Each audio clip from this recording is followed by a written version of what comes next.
What's up? Before we get into the episode today, just going to go over a couple things with you. And the first, I want to start, and you know where this is going if you listen to the last couple episodes, but I got a rhetorical question for you. And again, this is aimed more at the fellas. And, for the significant others of the fellas, I mean, now, is your junk, look like a fucking water gum that was kicked across the fucking dirty floor of a barbershop? And that was sent in by Jeff Jolly, winner of the contest for this week, which I'll get into in a second. But if it looks like that, you got to do something about that shit, especially now that we got the summer heat and the summer humidity kicking in. You don't want that fucking death swamp there in your lower region, so you got to get that fucking shit drained. And we got a sponsor that is more than willing to help you with that. It's manscaped.com. You check them out, www.manscaped.com. They make all kinds of products geared towards the general betterment, appearance-wise and health-wise, of your nether regions. So what does that mean? They got this new razor called the Lawnmower 3.0.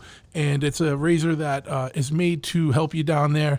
And it's got special blades that are made of ceramic that have been researched and developed to deal adequately with the more sensitive parts of your anatomy, and clean everything up down there, fucking clear the forest, clear the jungle, right? They also got all kinds of skincare products, ball toner, deodorant for down there. They got man wipes to clean your balls during those extra sweaty days. Good thing to put in your pocket when you go to work, whatever. So check them out at www.manscaped.com. And if you use the promo code BIGTRUTH at checkout, you'll not only get free shipping, but you will also get 20% off your entire order. And they got all kinds of package deals going on right now that are at reduced rates. You get 20% off those as well. So check them out, manscaped.com. This episode was brought to you by my homie in New Jersey at Hijinks Apparel. And check them out, www.hijinksapparel.com. Also on Instagram at Hijinks Apparel. They make all kinds of savage apparel. Cool shit, man. Motorcycle related, subculture related. Fucking just check them out, man. All kinds of good shit. I rock the Savage hat all the time. Also, www.chopcult.com. If you don't know Chopcult's a kind of media conglomerate of motorcycle and chopper related stuff. So they got a website with one of the most active forums there is out there. They got weekly newsletters that go out. They got blogs. They got all kinds of shit going on. You go into the forum, you can find out tech advice. You can find out about upcoming motorcycle events. You can find out, whatever you want. There's just some areas just to talk shit and shoot the shit and talk about dumb stuff. There's also a good online classified section. So, if you're looking for some old rare parts, you will find shit that you didn't even, or some shit you didn't even know existed. Some motherfuckers on there got it for sale. The best part, it's free. So you can go to chopcult.com, sign up.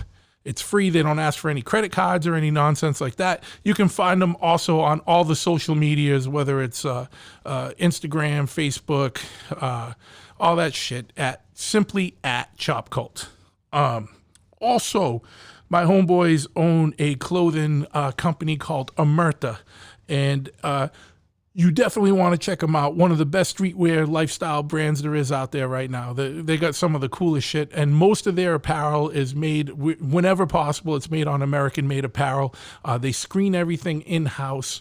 You've probably seen the shirts that say, like, stop glorifying rats or, intimidate all witnesses. They got all kinds of important messages on there and important life lessons on there and codes of conduct that you should follow.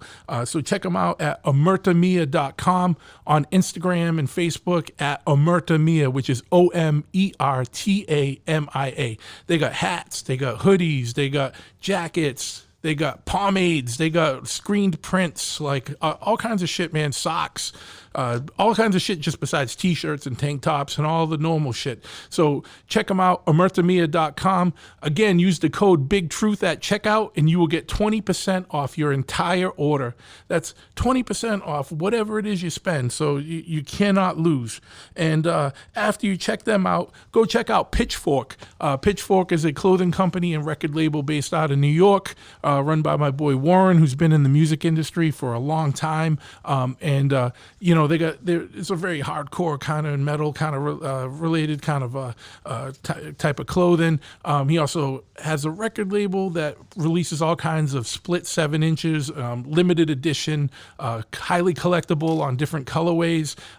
One side of the record always has an East Coast band, one always has a West Coast band. Things include like Murphy's Law and Rancid, Sick of It All and The Eulogy. The newest one is No Redeeming Social Value and my boys from Arizona, Thug Riot. So check them out at pitchforkny.com or on Instagram and Facebook at pitchforkny, which is short for Pitchfork New York.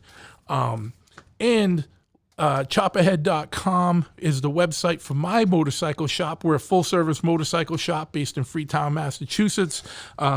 Chopperhead Custom Cycles. We do everything from an oil change to build you a full custom chopper, or upgrade your do some performance work. We do whatever it is you need on your Harley Davidson.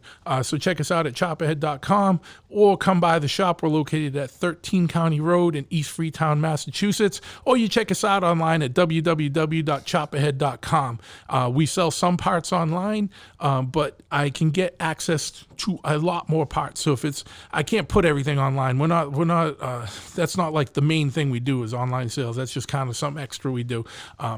But we're set up with pretty much every motorcycle distributor. We can either get it, or make it if we don't have it on the website. So if you're really looking for something, give us a call, 508-995-6764. Shoot me an email, truth@chopperhead.com, or check us out at chopperhead.com or on Instagram at chopperhead, and on Facebook it's at Chopperhead Customs with a K, Kustoms, and Chopperhead is spelt in the most masshole of ways. It's www.chopperhead.com. And last but not least, if you haven't already, check out the BigTruthPodcast.com, which is www.bigtruth. My website, I mean, it's www.bigtruthpodcast.com. We got all the episodes there. We have a blog coming up. We got all kinds of just extra stuff there. You can sign on to the mailing list, and I'm a little bit of an idiot and I haven't sent out much mail on that yet because I'm figuring out how to use that part of the program. I'm not going to lie to you. That's how I got my nickname. But yeah, and before we wrap this up here, I just want to thank everyone that's been listening and subscribing and leaving reviews and comments and stuff. That stuff helps tremendously, and I appreciate all of you. And now we're going to get into the episode.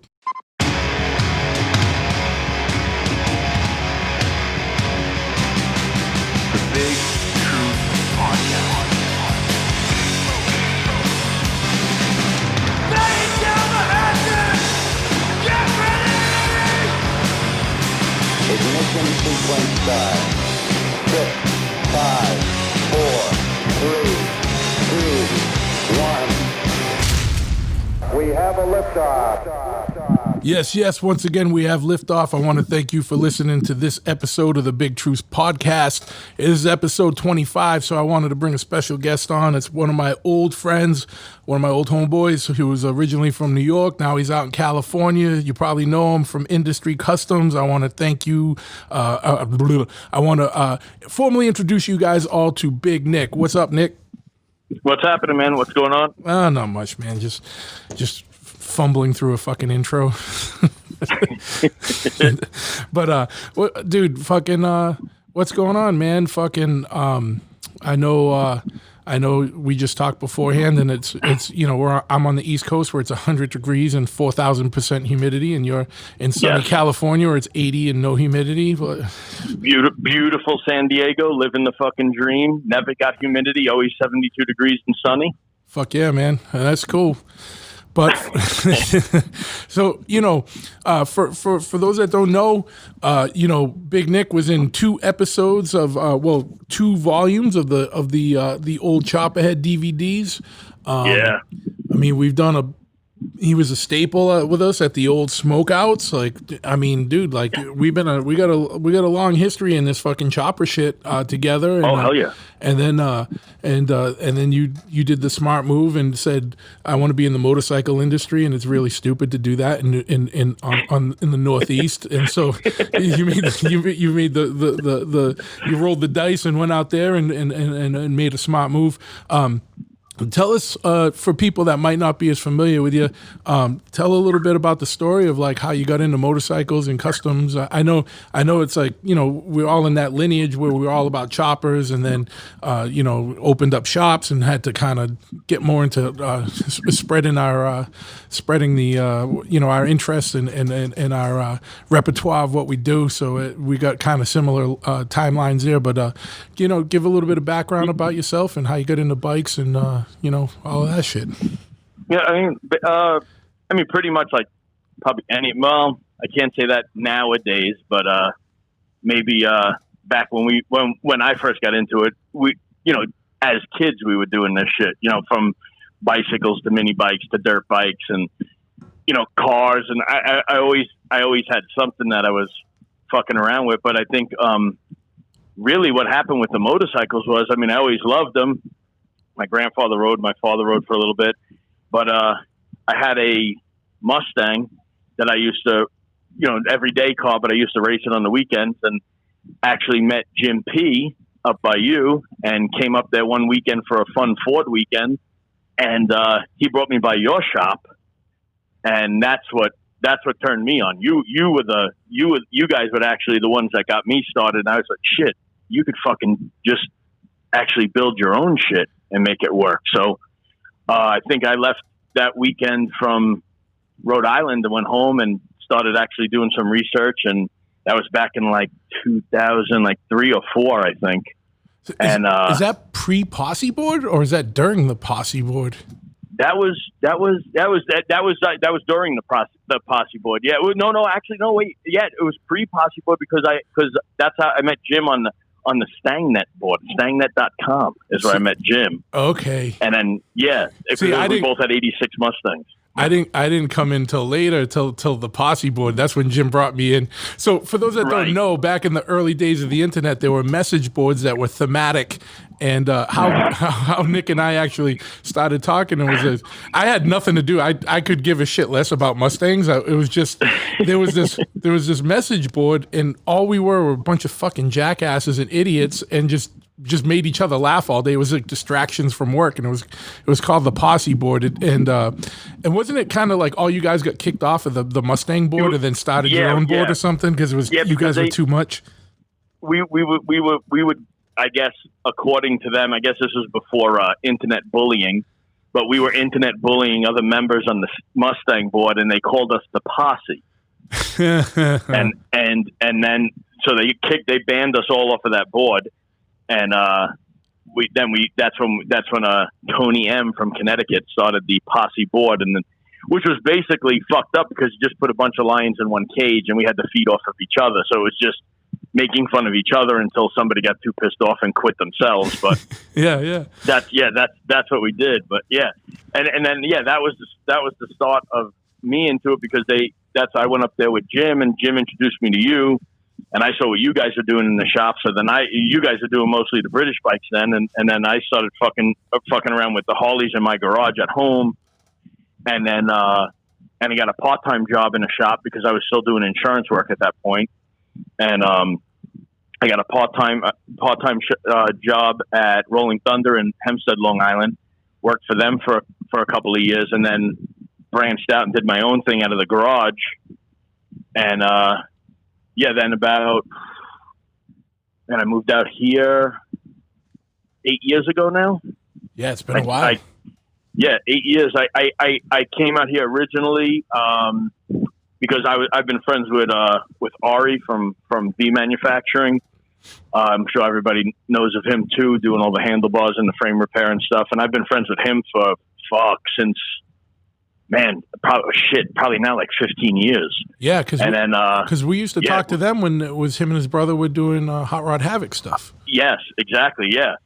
So I met him years ago in Brooklyn, when they were filming the Two Wheel Terrors, and then I had left Long Island. I was living in Maryland for a minute, and he had hit me up like jokingly, asking me when I was going to come out to California and learn how to weld. And I was like, "Fuck, I'll be there next month." Bought a one-way ticket, flew out here, had my bike shipped out here. I was out here for about 2 or 3 weeks, and there was a bigger shop opening in the complex where Ari had his shop, and I brought it to his attention and said, "Hey, what if we go in that place half and split it, share the roof, separate entities, just share the building?" And he was like, "Fuck, in Ari's typical fashion, whatever." Yeah. I flew back to the East Coast. I loaded up a U-Haul truck, and that was it. Picked up Christian at the fucking train station and drove cross country again, but this time was for permanent to stay. Yeah, man. And opened up shop out here. So we opened up. It's like we first started. It's a 2,000 square foot shop with me and him in it, and it was just me and him in the beginning. Matter of fact, I lived in the shop for a year. Just me and my dog lived in the shop, and Ari lived right down the street. And we were kind of. I mean, he's my. When I say this, I say this with a little jest that we were doing the same thing. I mean, his fabrication skills are beyond anything I've ever thought of. So at one point I was like, okay, people are coming in here. We're both doing the old bike thing. That's like you said, that's how we all started. Riding rigids, shovel heads and panheads. And we were both kind of doing the same thing. And I go, man, something's going to go here, So the first probably 2.5 years here, it was slow. No one knew we were here. No one knew I was here. Ari had kind of already his foundation of doing bars and stuff, but still was not like really well known in like people knew him, I think, but a lot of people were buying stuff from him, and in my eyes, it looked like they were taking credit for his work. And we were sitting around one day. We had me and you had gone to Born Free. I think it was Born Free 4, the one we all rode to. Yeah. And then me and Ari set up at Born Free 5, and we decided it would be a good idea to invite ourselves. Yeah, to that's Born right. Free. That's right. You had your brother make a fake list. Yeah, I'm sure some people remember that. It was kind of like a little bit of an Instagram sensation around that time in this industry. Yeah, if I may summarize that pretty quickly, how Nick and Ari got invited to Born Free was that Nick's brother is a graphic designer and does all kinds of crazy like graphic work and animation stuff, and so they had his brother take the Born Free list before it was released and added their names to it. So when it came out, it was almost like they had to get fucking.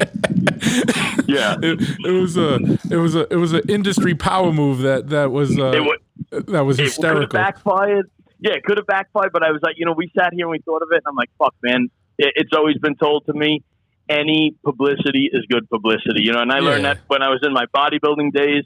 I learned that from my good buddy King Kamali. He used to just get in the magazines and just talk shit. And everyone's like, man, this dude's a fucking asshole. And then you sit back and you go, wait a minute.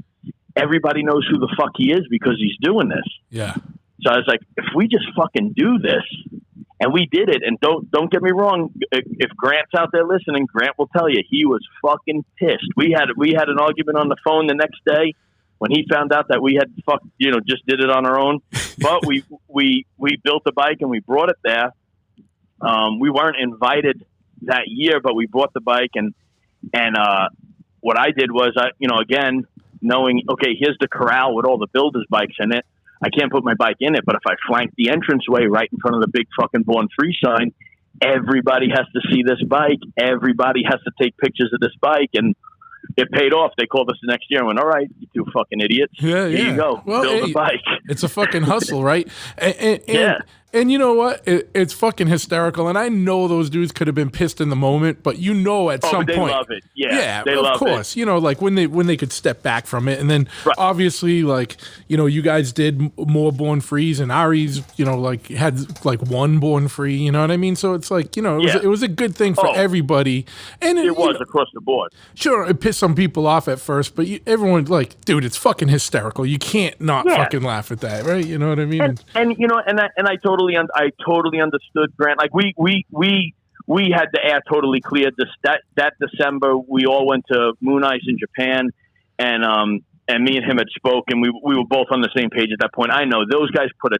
ton of fucking work into that show, and for anyone to kind of make a mockery of it I shit.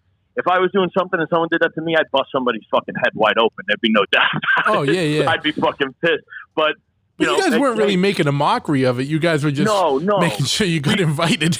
But that's what we were. Yeah, basically in a roundabout way, you know. And I'll say it to this day. I said it since day one. I used to joke around every year, Born Free, and take a picture of the shop stuffed with bikes. And to this day, I will thank both of them, Mike and Grant, for inviting me, because both me and Ari became extremely busy after our name was on that list, and nobody knew we were here. And after that list, that Monday, the Monday after that fucking Born Free, 5 dudes walked through the door asking if I was Nick, and if I was Nick from Born Free, and if I could look at their bike. So it was a huge fucking thing in my career to boost the shop. And that's also when things started to change for me as far as the type of work I was doing. I went more from doing light fabrication and kind of full chopper builds to the Dyna FXR craze. And basically, I had my mechanical skills, of course, but basically really kind of having to learn how to build now twin cams from the ground up, and learn the computer systems and the wiring systems. And fuck, I mean, I just recently bought a fucking $5,000 fucking scanner so I could just bleed the brakes on a fucking M8.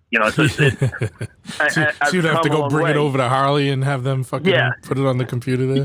Yeah, exactly. But yeah, that's the gist of it. I mean, I came out here, the typical it's that typical story. I didn't know the huge jump I was making. I mean, when I was in New York, I worked for a medical malpractice company. I was an adjuster. I was licensed with the state. I worked with them for 15 years. I owned a house. We had, I had fucking 6 motorcycles. I had 4 cars. I mean, shit, you guys were at that house so many times. I had the whole thing done, and I just said, fuck this. I don't like it. I'm not happy. I'm sick of the fucking weather. I came out to California. I said, damn, the skies don't even have clouds in them out here. This is fucking amazing. I'm opening up shop here. You ride year round. It's constantly going to be busy. And it didn't really hit me for quite some time. I mean, I was living in the shop, and just me and the dog. And I remember opening up the door one day of the room I was in and going, shit, I'm 3,500 miles away from everything I ever knew. I have no family. I have very few friends out here. I don't really know the area at all. Like, man, but I looked and I said, but I have a panhead and a New York accent and a New York hustle. With a New York hustle, a panhead, and an accent, you could fucking accomplish anything in California. For anybody listening, you could do that. Was that your $500 one that pissed everyone in California off? No. At the time, I had that was my 51, the little gorgeous killer bike. The gorgeous killer. Yep. Yeah, and then so fast forward a little bit. Like I said, I'm out here. I'm trying to fucking figure it out. And it was coming to a point where it was getting hard. Before the Born Free invite, it was getting tough. I was living off a credit card. I was doing all the things that that you hear people say. I was getting to the end, and they did an art show out here. Godspeed did an art show, and they were doing it in Oceanside. And then they said, hey, Cicero had got in touch with me and Ari. He had take a bunch of photographs of us and said, hey, I'm doing this little art gallery thing in Oceanside right by you guys. Would you mind putting your bikes in the gallery like with your group of pictures. And I'm like, no, fuck it. Again, any publicity, right? Get out there, do it. So it wound up being me, Ari, and Danny G in the what do you call it, in the exhibit? in the art show exhibit. Yeah. And so we hung out there, and it was fucking cool. It was cool because I mean, dudes, there were a lot of dudes in the industry that really backed me. I mean, guys with big names, Denver Dan from Speed Merchant, Chopper Dave, Eric Webb, all these dudes were excited that I moved out here. I had met them when I was in New York, and those guys always kind of were digging on me for one reason or another.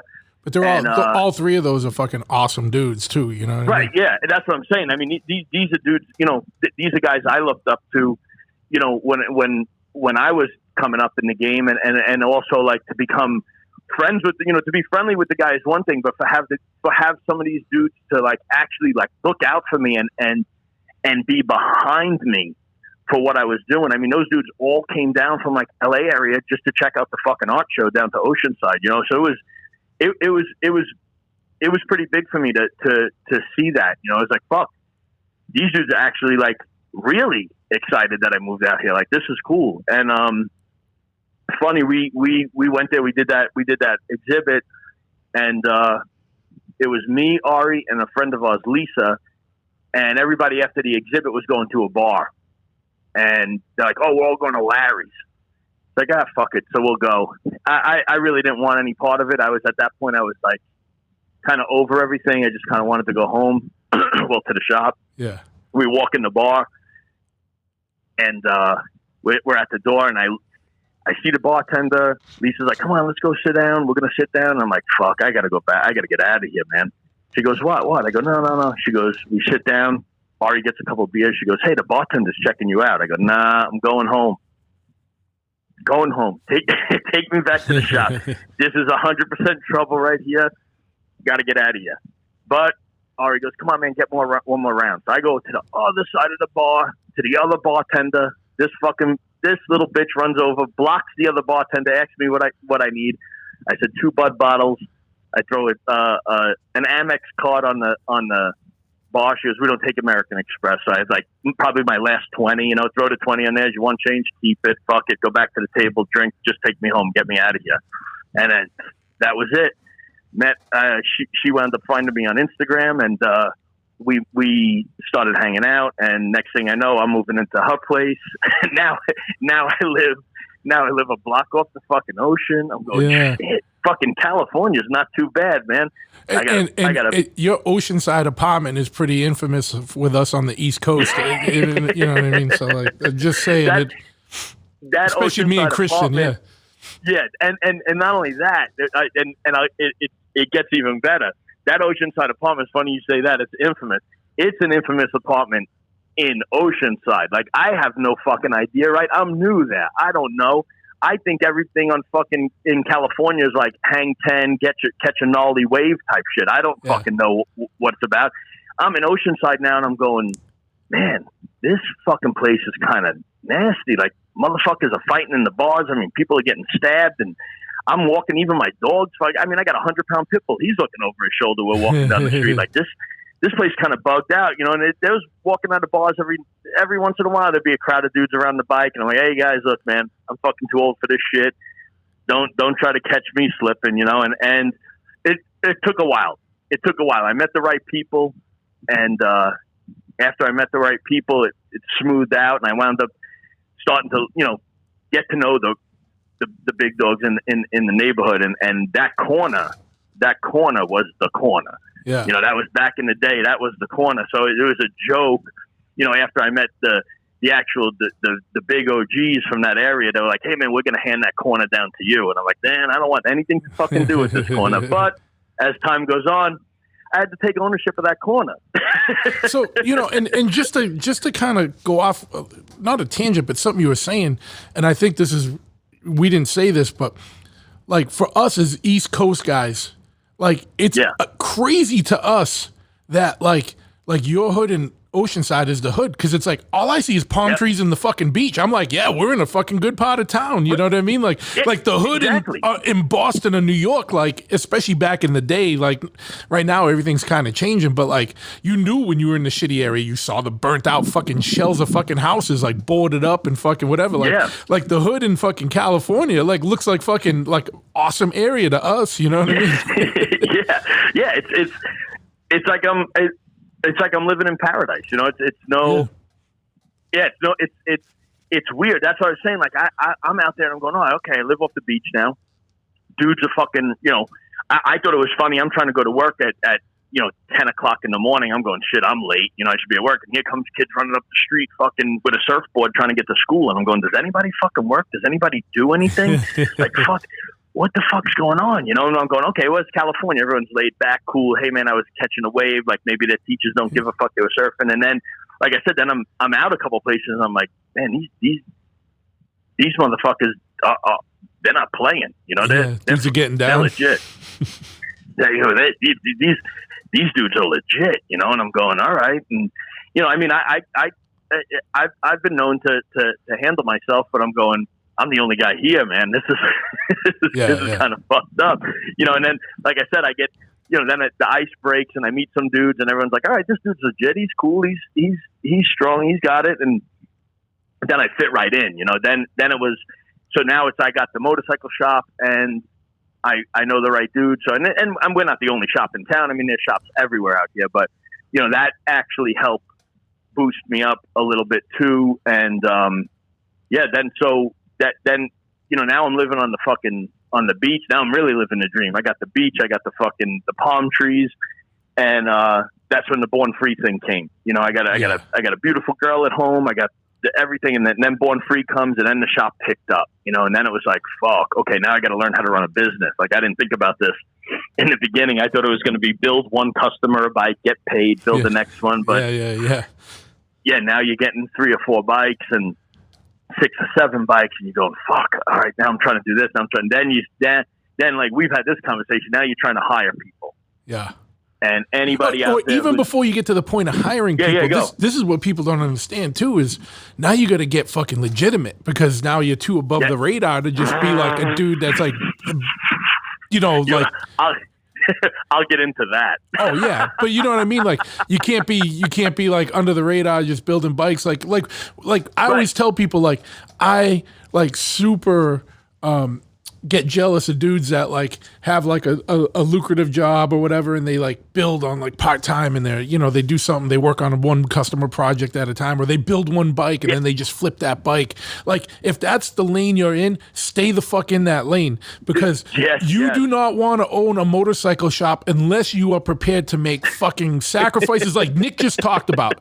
You know what I mean? Because it's not an easy road, and I don't care where you are, dude. Like, you know, like that whole wave of like the 2000s with the TV shows, that shit's crashed. So you only do this if you fucking love it or you're fucking retarded. You know what I mean? And I think it takes a little bit of both to fucking keep it going. I was just gonna say that you got to be pretty fucking stupid and have a passion for it, because this ain't a rich man's game, and it's I mean, it's not gonna make you rich, is what I mean. And I mean, I think anybody owning their own business would know that. I mean, you got to sacrifice, you got to put in time, you got to put in hours. Your day is not over. I mean, when I leave here, I go home and I do paperwork, you know, while I'm sitting on the couch.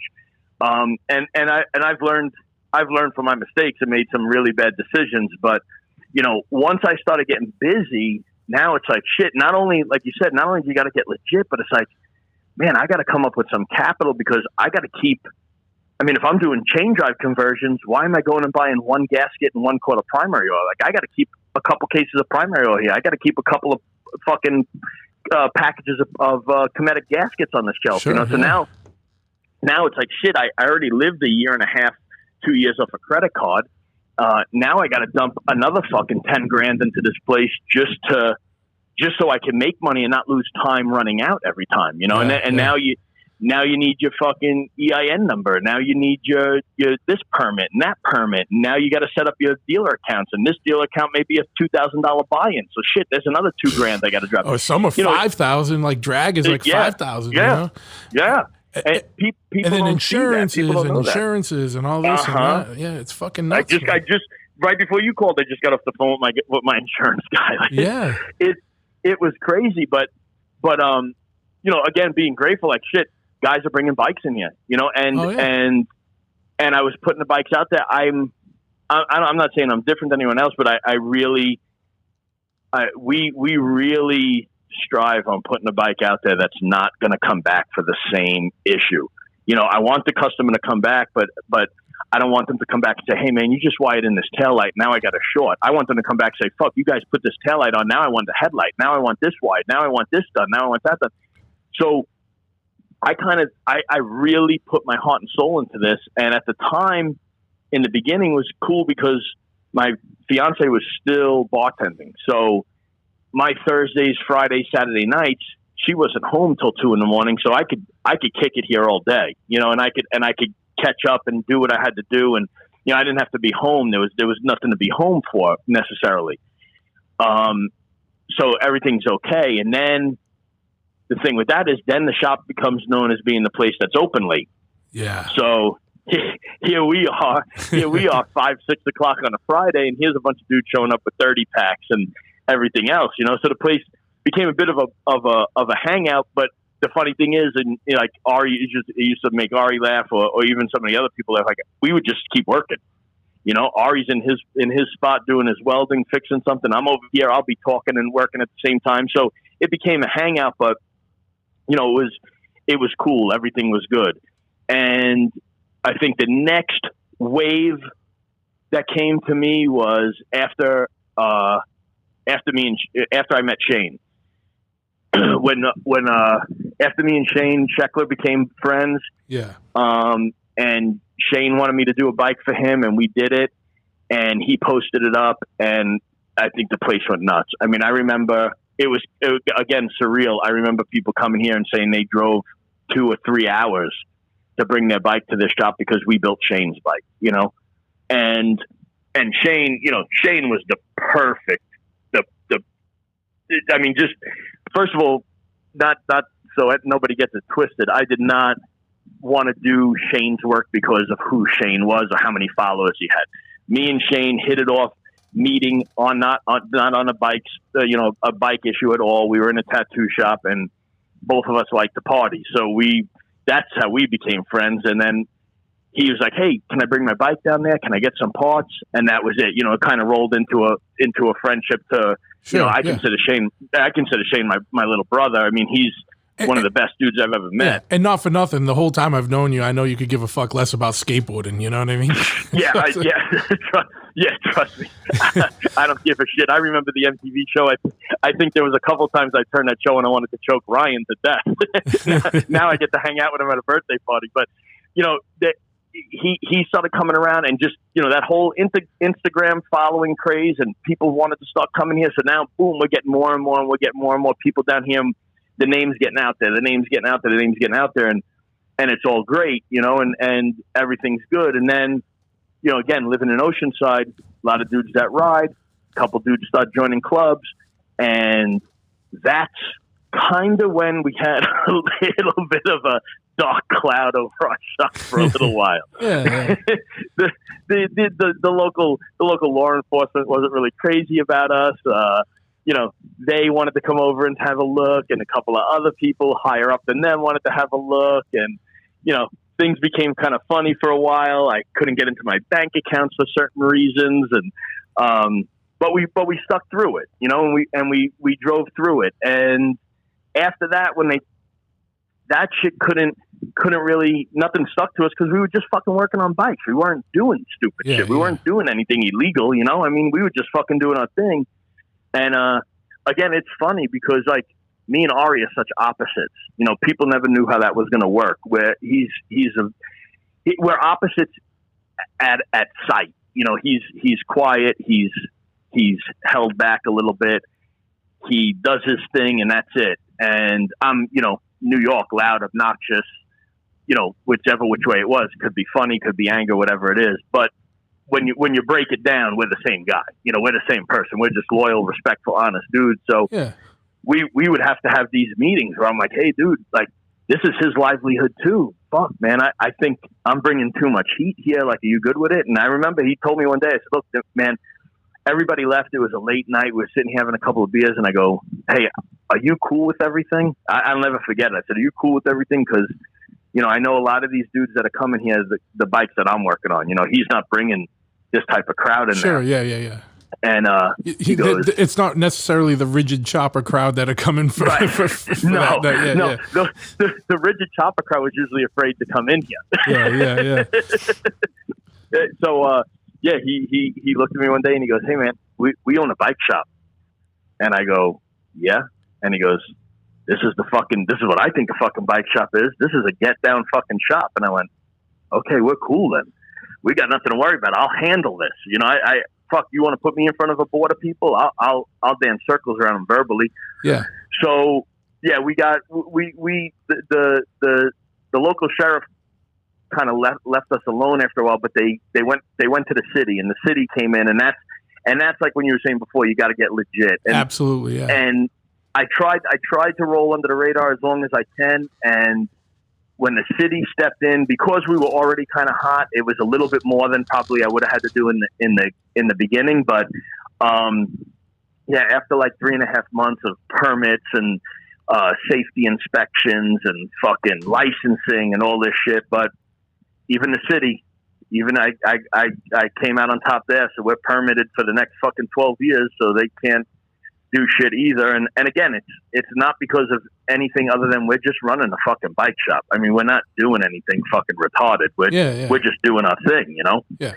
And so we had that little bit, which to me, this is all growing pains. I mean, probably not that everyone has the same growing pains, but you know, I had to learn. You know, I had to learn, and I had to learn fast. And it was like, shit, I look now and say, fuck, if I could survive that shit, I could throw anything at you. I mean, this business was almost under probably 3 times, you know, between having a shitty spun out, fucking tweaked out mechanic who cost me a fortune, or the city coming in and hammering us for shit. And, you know, that costing money, but you know, money can always be made. You just got to put your fucking nose to the grinder and get it done. So we did that. We pulled out of it. And I think, right now, I think we're busier than we ever were. I mean, busy enough to a point where I had to bring on a partner. I had to bring somebody in to take some of this work and this load off and this stress off. And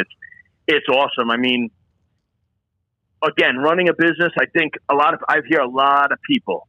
You probably do too. I get a couple of young cats in here every once in a while. I go, man, I want to start my own business. And it's cool. I think it's great. And I've told people who work for me, if you could go open up your own shop and be successful, that would be a great thing for me to see, that I was able to teach somebody to go and do this. And I've had guys who work for me who come back and go, fuck, I don't know how the fuck you do this, you know? And like I said, this shop isn't as typical, you know, we don't have a showroom.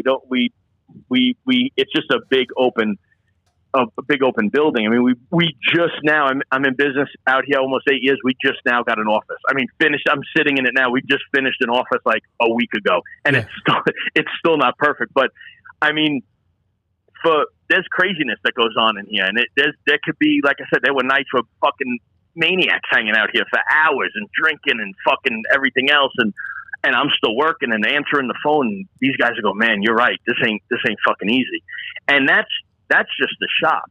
Yeah. I mean, you could probably have a 7-hour interview with my fiance on how she fucking wants to kill me half the time because either I'm late for dinner or don't show up at all, or how many times I was here for 2 days in a row, or, you know, working hours from 8 a.m. to 4 a.m. I mean, just people don't get it. It takes a lot. It's a lot of fucking work to do this. You know, it's hard. And to run any business, not just motorcycles, to run any business. You know, and to be the front man. I mean, you there are people, I'm sure you agree, there are people that walk out of your shop and you want to do nothing more than choke the shit fucking every out of that. 4 times a day, at least, minimum. It'll be funny. I'll be sitting here, some guy walk out, be like, this motherfucker this guy comes back in here, I'm gonna break his fucking head open. And he comes back in, you're like, hey, what's up, dude? What's going on? And my buddy Sam, who works for me, he'll be like, hey, what happened? And I'm like, dude, we beat up all the customers. We're not gonna have no fucking customers.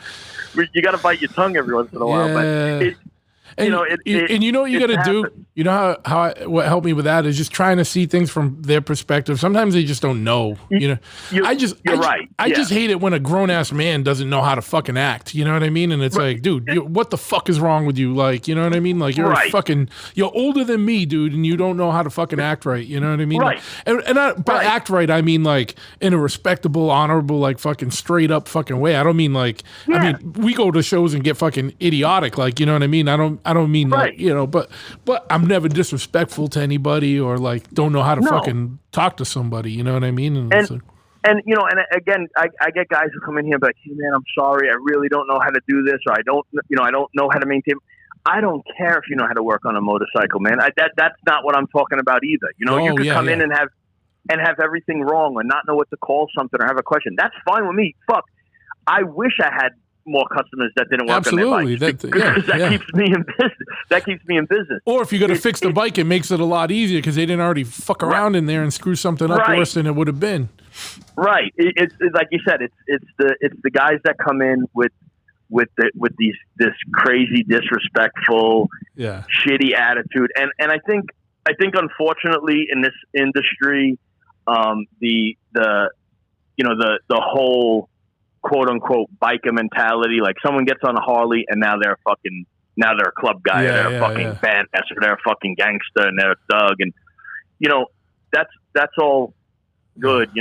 If that's how you want to do it, that's how you want to do it. But like honestly, I just made a joke about it on Instagram when I put a picture of the office up. I put a hashtag and says, semi-professional, but we'll still get down in the parking lot. Absolutely, man. There have been a couple of guys who have come in here who've gotten a little bit on that other end, and hey, you go outside and you got to catch one every once in a while. It's just the way it is. But we run a tight shop. That's the shit. It's the way it is, and I feel blessed. I mean, fuck, I get to come and do what I love to do every day and turn on my own lights. Yeah. I'm not walking into a fucking office grumpy again, like, fuck, I got to listen to fucking Carol in the fucking coffee room tell me about a son who just put a mortgage down on a fucking house in Jersey. Like, I give a fuck. Choking on a fucking donut. Yeah. Yeah. I said, I could come in here at 9:00, turn my own lights on, sit down in my own chair for a minute, do some bullshit, and then fuck, somebody said it. I can't mention any names. I don't want to get in too much trouble, but somebody said to another person who cares about me, hey, when is he going to grow up and stop playing with motorcycles and get a real job? and I laughed, and I turned to her husband and I said, how much money did you make last year? And he looked at me and I said, you don't have to answer that. And I gave out what the company made. And I looked at him and I said, almost double. And he didn't say nothing again. And I looked at his wife and I said, not bad for someone playing with motorcycles all day. I mean, you can make a good living. Sure. Yeah. And I feel like I'm playing all day. I get to test ride every fucking bike that leaves here. So you want to throw that $5,000 fucking inverted Olin's front end on your bike? That's awesome. Yeah. I get to ride that and feel it. And, I get to experience it just like the customer does it. Yeah. It's a dream come true to do this shit. Yeah. But, it ain't, it ain't easy. It ain't easy. No. I mean, it just ain't. And, everything about it. I live out here. We all joke. You guys always calling me Cali Nick and saying I'm smiling now and this and that. No, because here's the thing, man, and I'm going to explain this a little bit. Like when you used to come with us to the smoke out and shit, right? Like you were way more fucking reserved. You were way more quiet. You and Jim would like be off, kind of like the two judges at the Muppet Show, like judging us. You know what I mean? Not really, but well, we would be retards, like drunk retards, barely able to talk or walk or whatever, and you guys would be like kind of like whatever. And then there was that one road trip where we were at Trent's house. Yep. And there was something introduced into lives. And then like all of a sudden, dude, I was like, I'm so tired. And then, but like, I was so amazed because you didn't stop talking for like 4 hours. And I was like, what the fuck is going on here? Because me and you could sit in a room for 4 hours and not say a word and be fine. And because we got it. We were cool. It was like, whatever, man. Like, and we didn't take shit personal. I was like, that's just how we are, whatever. But then I was like, and then you moved to California and you just kicked it up from there. And I was like, all right, dude, what the fuck's going on with California, Nick? Like, why wasn't he California, Nick, when we were fucking wilding out at the smokehouse and getting kicked out of hotels and getting kicked out of the venue and all this? I was like, I just wanted to be around fucking California, Nick. That's all. Oh yeah, no. I mean, I'll tell you what, and I guess we'll get into that too. But yeah, I mean, living out here is, loosened you for up. me, like it did, and there's something to be said about sunshine, because it's funny. Yeah, because you don't have a vitamin D deficiency now, No, yeah, it's so rarely. Do you wake up on a gloomy day? Like they have what they call the June gloom out here. So like through all like just the month of June and a little bit of July and whatnot, it's cloudy in the morning. Like you got that overcast on the ocean. Poor California. Right? Well, yeah. See those days, and those are the days I wake up and I'm kind of blah when I get up. Kind of like fuck, Yeah. So I'm so used to the sun, but yeah, the sun has something to do with it, and just also I'm doing what I love to do every day. So sure, yeah. As stressful as it gets and as crazy as it gets, sometimes it's still better than fucking doing insurance. Fuck yeah, man. Still, I love doing it, and I could ride every day. I mean, I haven't rode in like a year, but I mean, I could ride every day. I could, and I mean, I live on the ocean, and then it's just fucking badass cars and bikes all day out here. You're on the East Coast. It might be that Friday night parking lot meet, or maybe Saturday a little cruise or something. Fuck, I sit on my steps any day, and there's like 15 lowriders that pass me. Sure, there's fucking hot rods coming up off the Strand, off the ocean. I mean, it's every day. It's just cool, and also I got I have a crew of people out here. I mean, my West Coast family, which is just astronomical. I mean, we're fucking great fucking people I met out here. I mean, people who, without a doubt, at the drop of a hat, if I need anything, I mean, boom, they're there. And it's funny. I mean, I'm around some badass dudes, sure. some fucking dudes, and these dudes have the biggest fucking heart. Like it's amazing. When I got sick, I mean, shit, I can't tell you how many people were, going and grabbing this, taking care of that, doing this. I mean, Ari's taking care of the shop, taking care of sales that I had. He fucking drove a frame. I can't tell you. I don't even know how far he drove to sell this frame to make sure I had money in the bank when and the rent was paid when I got out of the hospital. And fucking guys going and getting my truck that was stuck at the gym and grabbing my fiance and making her eat and throwing her on the couch with a blanket and saying, "Sleep, you haven't slept." It just coming out of the woodwork in the hospital, visiting me, everything, just solid fucking dudes. And not that I ever doubted it, but that's when you really see it. Sure. When you're down and out, it's easy to say, anything, but when you're down and out and everybody kind of pulls together and is like, "Hey man, we got this, don't worry about it." I mean, fuck, my buddy Sam, who is now a partner with me. I mean, that dude showed up at my house the day I got out of the hospital, sat with me every fucking day. And then for the next 2 weeks, drove me back and forth to the shop or wherever I had to go. If you don't have the energy to get out of the car, I'll go do it. You want to sit at the shop and we were only here for an hour and a half. I didn't feel good. Fuck, right back in his truck, take me home. I mean, and we're talking about a 26-year-old kid. I mean, find a 26-year-old kid who's going to do something like that. It's very rare you're going to find somebody with that type of mentality at that age. Man. But these dudes were behind it. I mean, it was. I laugh a little bit about it, but like getting phone calls like, "Man, you scared the shit out of us. Are you okay? I thought you were going to die." And you go like, "Dude, how'd I scare you, you fucking lunatic? Yeah. How could I possibly scare you? But we need you around, man. You calm down. You lay in the house. You need anything, you call me. We can't have you going. We need you here, So it's great. We're having all that as a foundation makes everything so much easier. And I think that's what a lot of, drags a lot of goodness out of me, is because I'm doing what I love. I'm in a great area. I have good people around me. And I have, not only that, I mean, fuck, my arms reach across the fucking country.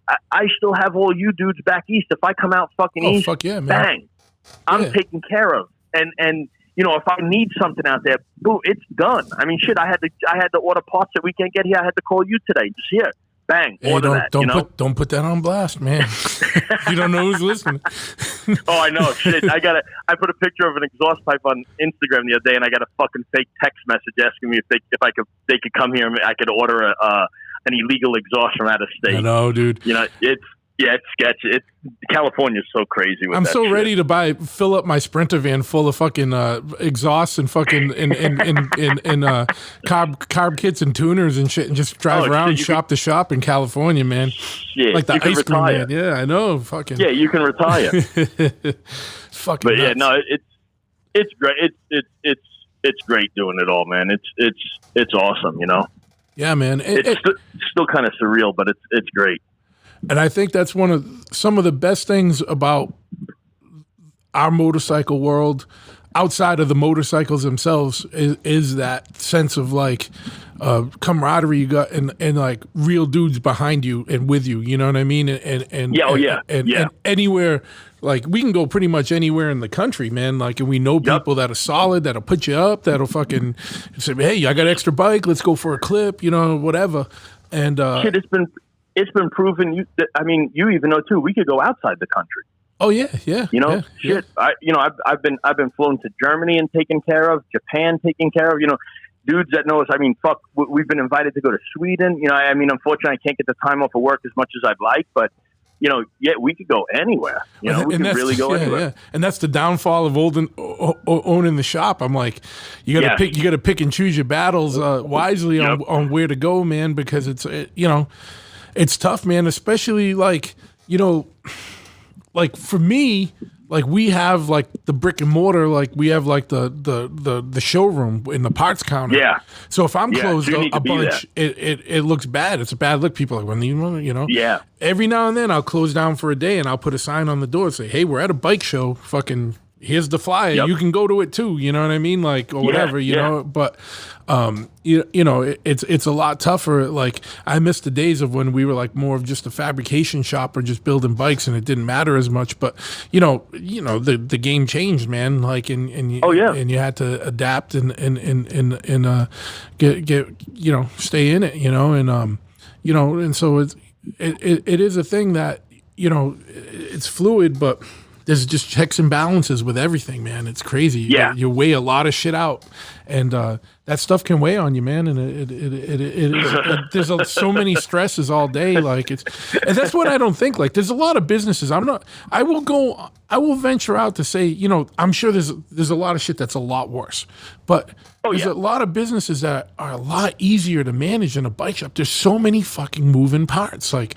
you got to get this. I think so. You got to order parts. You got to do this. You got to make sure this, and you got to do that. And you're dealing with this guy, and you're dealing with this guy, and you're dealing with a supplier, and you're dealing with a customer, and you're dealing with this. And there's a lot of different shit. There's so much weird. There's so many. And every bike, it comes in for two things, and then you find like three more things that you got to do to fix those two things that it came in for, and it's just like, and then while you're waiting for those parts, you're trying to get on something else. There's just a lot of juggling, man. Yeah, and at the end of the day, you're putting somebody on two wheels. Yeah. Another shop here owner, Bob Marlin. I mean, fastest Harley Davidson in the world. Yeah. 236 mile an hour speed trial bike. Legendary motor builder, man. Yeah. He told me, he says, I tell my guys every morning, let's try not to kill somebody. Oh, yeah. That you're putting someone on the most vulnerable fucking situation, and the maniacs that come in and out of the shop, I mean, these dudes are taking these bikes and doing shit that they should not fucking do. My bike gets a wobble at 130. Yeah, it's a fucking Harley, dude. It's a piece of shit. It's not supposed to do. I told one customer one day, I said, hey, I could solve all your problems. He goes, what do you mean? I go, your handling issues, brakes, everything. $2,800. He goes, you fucking kidding me? I go, no. He goes, how? What are we going to do? I said, go buy a used GSXR 750. You won't have a wobble. The thing will stop on a dime. You could do 200 miles an hour. They'll never have any issues again. He goes, oh, I want to do that on my Harley. I go, yeah, it ain't fucking happening. This piece of shit. You know, and that was one of the things when I started getting into these newer bikes and doing this stuff. I had told Ari one day, I was sitting here and I go, you know what's badass? I mean, my panhead is my panhead. It's cool. It's going to always be cool. That thing will never not be cool. It'll always be in style, but it's always just going to be that panhead. I can take a Dyna and upgrade it and build its performance and put different brakes on it and put, different suspension parts in it and put upgraded motor parts in it. And I can make a bike that really came in here that was kind of blah, blah, that's now handling and stopping and accelerating much better than it was out of the factory. Sure, yeah.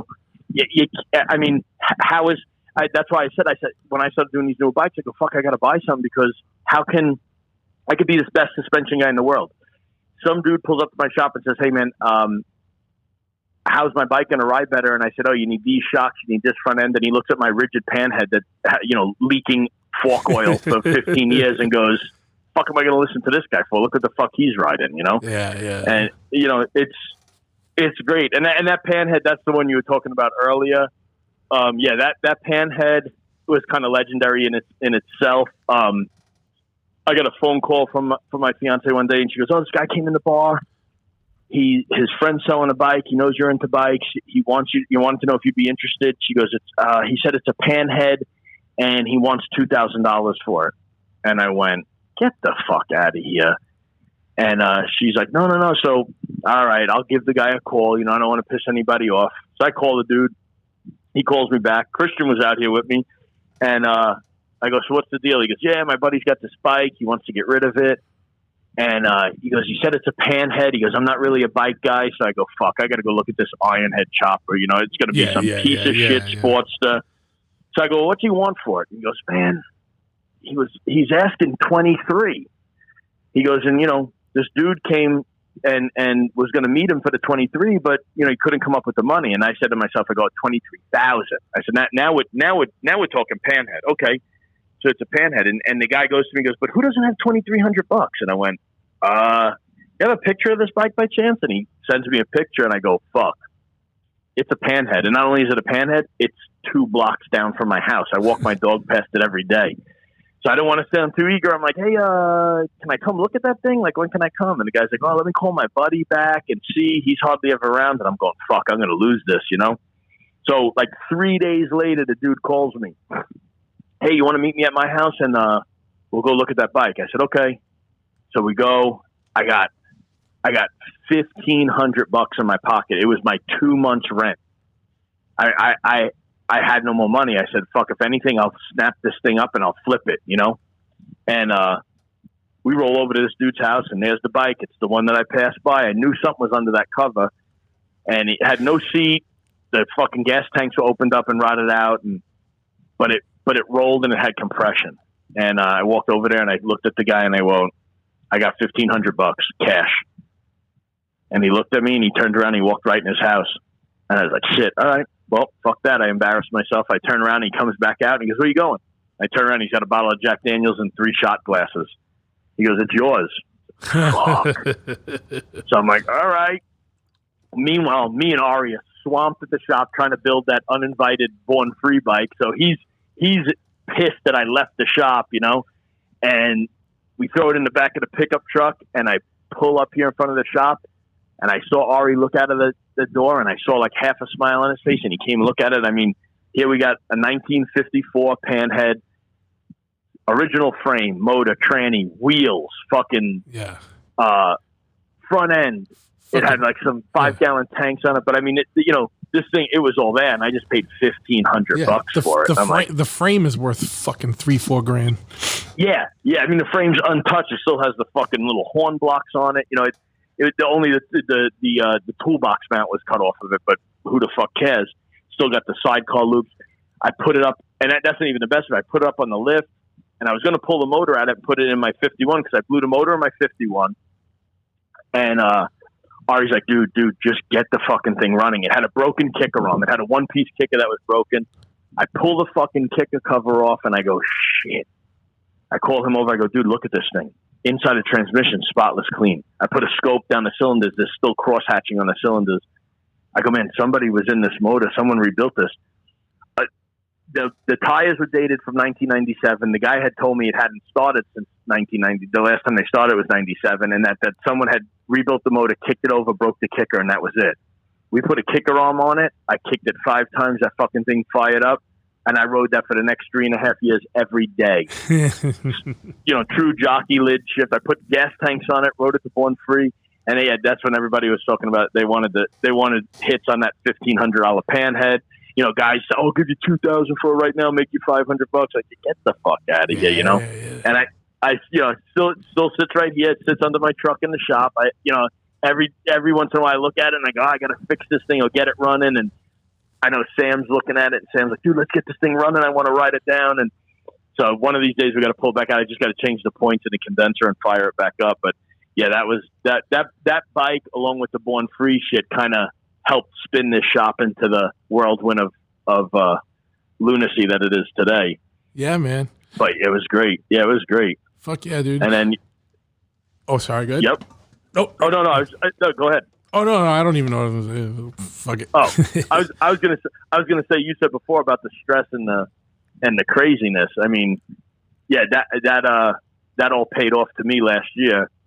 Like I said earlier, when I got sick, that was it was August 31st. August 31st last year, I had a massive heart attack. Massive. Didn't go to the doctor because I didn't think it was a heart attack. I knew it was a heart attack, but didn't want to. So didn't go to the doctor, took some aspirin, drank a Red Bull, had a cheeseburger. Figured if I'm going to go, I'm going to go. Had another one a couple of days later, went to the doctor on that one, was misdiagnosed. And even to touch on, just how you get that, how I feel and how much better I am. A month after my heart attack, it was October 8th. I was training arms in the gym. I had gotten back into bodybuilding a little bit. I competed years ago and had stopped, and the shop took a lot out of me. So I had just gotten back. I was growing again. I was like, fuck yeah, man. In my mid 40s, like, fuck, these kids can't keep up with me, right? I'm 275 pounds, gassed up, ready to go. Have these 2 heart issues that I didn't really know were heart issues. Go to the gym in October. I'm training right at the end of the workout. I'm training with my friend Devin. I go, hey, you good? He goes, yeah, man, I'm done. I'm shot. I go, me too. And I put the dumbbells down on the rack. And I go, man, I'm real short of breath. And I stood up, and the world started to spin real quick. And I looked at him, and I go, hey, man, I'm a little dizzy. I got to sit down. And I walked right over to the couch and sat down, and it's all she wrote. Dropped dead right there on the couch. He noticed something was up. He checked my pulse. Pulse was gone. There was another woman there who just thought everything looked weird and didn't even ask a question. Thank God, just dialed 911. The gym owner, Lou Uradell, I mean, he's been on the news all over the place. He's the gym owner in California that got arrested for opening his gym. He ran over another member. They threw me on the floor. Nothing was going on. I was out. He grabbed my pole. He grabbed my wrist, checked my pulse. I was dead. He just got so frustrated, and he said, he looked at me and he said, you're not going to fucking die in my gym, Nick. And he punched me in the chest. And he punched me in the chest and must have fired me back up. I started spitting shit up. EMS shows up, throws me in the ambulance, rushes me to the hospital. I get to the ER. I flatline again in the ER. Nobody knows what's going on. I come back to, and the doctor says, we did an emergency CAT scan, and your pericardium, which is the sac that holds your heart, has filled up with fluid, possibly blood. We got to drain it. And I said, okay, do you guys do, what is this, surgery? And he goes, just hold on. And it was the scene from Pulp Fiction, man. No bullshit. Dude pulled out a fucking needle I've never seen before and stuck that motherfucker through my chest and had a hose hooked to it and started draining the blood off of my heart. My blood pressure, which had dropped to 78 or 76 over 18, had started to come back up. my heart rate was at 172, I think. That started to drop, and they thought I tore my aorta. And I'll never forget, I'm laying there in the ER, and again, everybody fucking shows up. The doctor walked into ER, and he turned to the side, and he was going to say something, and he just saw a crowd of fucking dudes sitting there. My fiance sitting there, Ari's there, my buddy Chris Harper's there. All these motherfuckers there. This one dude, Sam, another guy, Sam, that I know, who was the center for the Denver Broncos. He's standing there. I think the doctor wasn't going to say shit to this behemoth, you know. Couple dudes from the gym. Everyone's in there. We got the whole fucking side of the ER full of people. People just walked past security, like, fuck this, we're going to see. And this doctor walked in the room, and he goes, I go, what's going on, man? What is it? I'm in an enormous amount of pain. I can't breathe. He goes, Nick, I don't know. He goes, I go, did I have a heart attack? He goes, we don't know what happened. He goes, the only thing I could say is you tore your heart open. And I went, what? And he goes, yeah, I know. He goes, it sounds fucked up. He goes, you'd be dead, though, if you did that. And I went, yeah, I think so. And he walked out of the room, and he came back about 15 minutes later, and he goes, you tore a hole in your heart. And I said, what? And he goes, yeah, man, there's a big hole in your heart, and you're bleeding. And I go, what do we do? And he goes, I don't know. Fuck. Worst response from a doctor ever. Right? From a fucking cardiologist. Yeah. You have a hole in your heart. We don't know how we're going to fix it. And I'm like, fuck. So I'm sitting there. First thing I'm thinking is, I don't got insurance. This is going to be a $2 million bill, you know? They put me up in the ICU. Luckily for Dilaudid and Ativan, I was able to calm myself down a little bit, you know, kept myself high and looped up the whole time I was in there. But I got an emergency insurance, and they put the fucking tube in my heart, and they were draining it, and 3 days later they walk in there and they go, this thing's not draining anymore. Bag's empty. You're not draining. There's no blood draining out. And I said, okay. And the guy goes, we're going to remove the tube. And I said, all right. And they pull the tube out. And then they sent me in for an angiogram, and the doctor comes out, and she goes, okay. She goes, you had two massive heart attacks probably about 3 to 4 weeks ago. And I said, that makes sense. That's when I had the chest pain. And she goes, these were massive. And I said, yeah, the first one hurt really bad, you know? And she goes, no, like you should be dead. And I go, all right, well, I'm not. So how are we going to fix this? And then, you know, because of our beautiful healthcare system, the stents that I was supposed to have in December, I just recently had about 2 weeks ago. They're on top of it. This fucking medical. Well, because was it society. Was it because of that, or was it because of the COVID shit, or what? Well, first it was just the typical bullshit of go see this doctor, go see that doctor, wait for this, wait for that, yeah. And then you gotta do one more test and blah blah blah. Yeah. All the cover their ass shit. Right, and I finally got into, you know, again, lucky I did do that malpractice work that I did for 15 years, because at least I have some sort of idea of what the fuck's going on. I got into a good hospital here, UCSD, which is a teaching school that has a great cardiology department.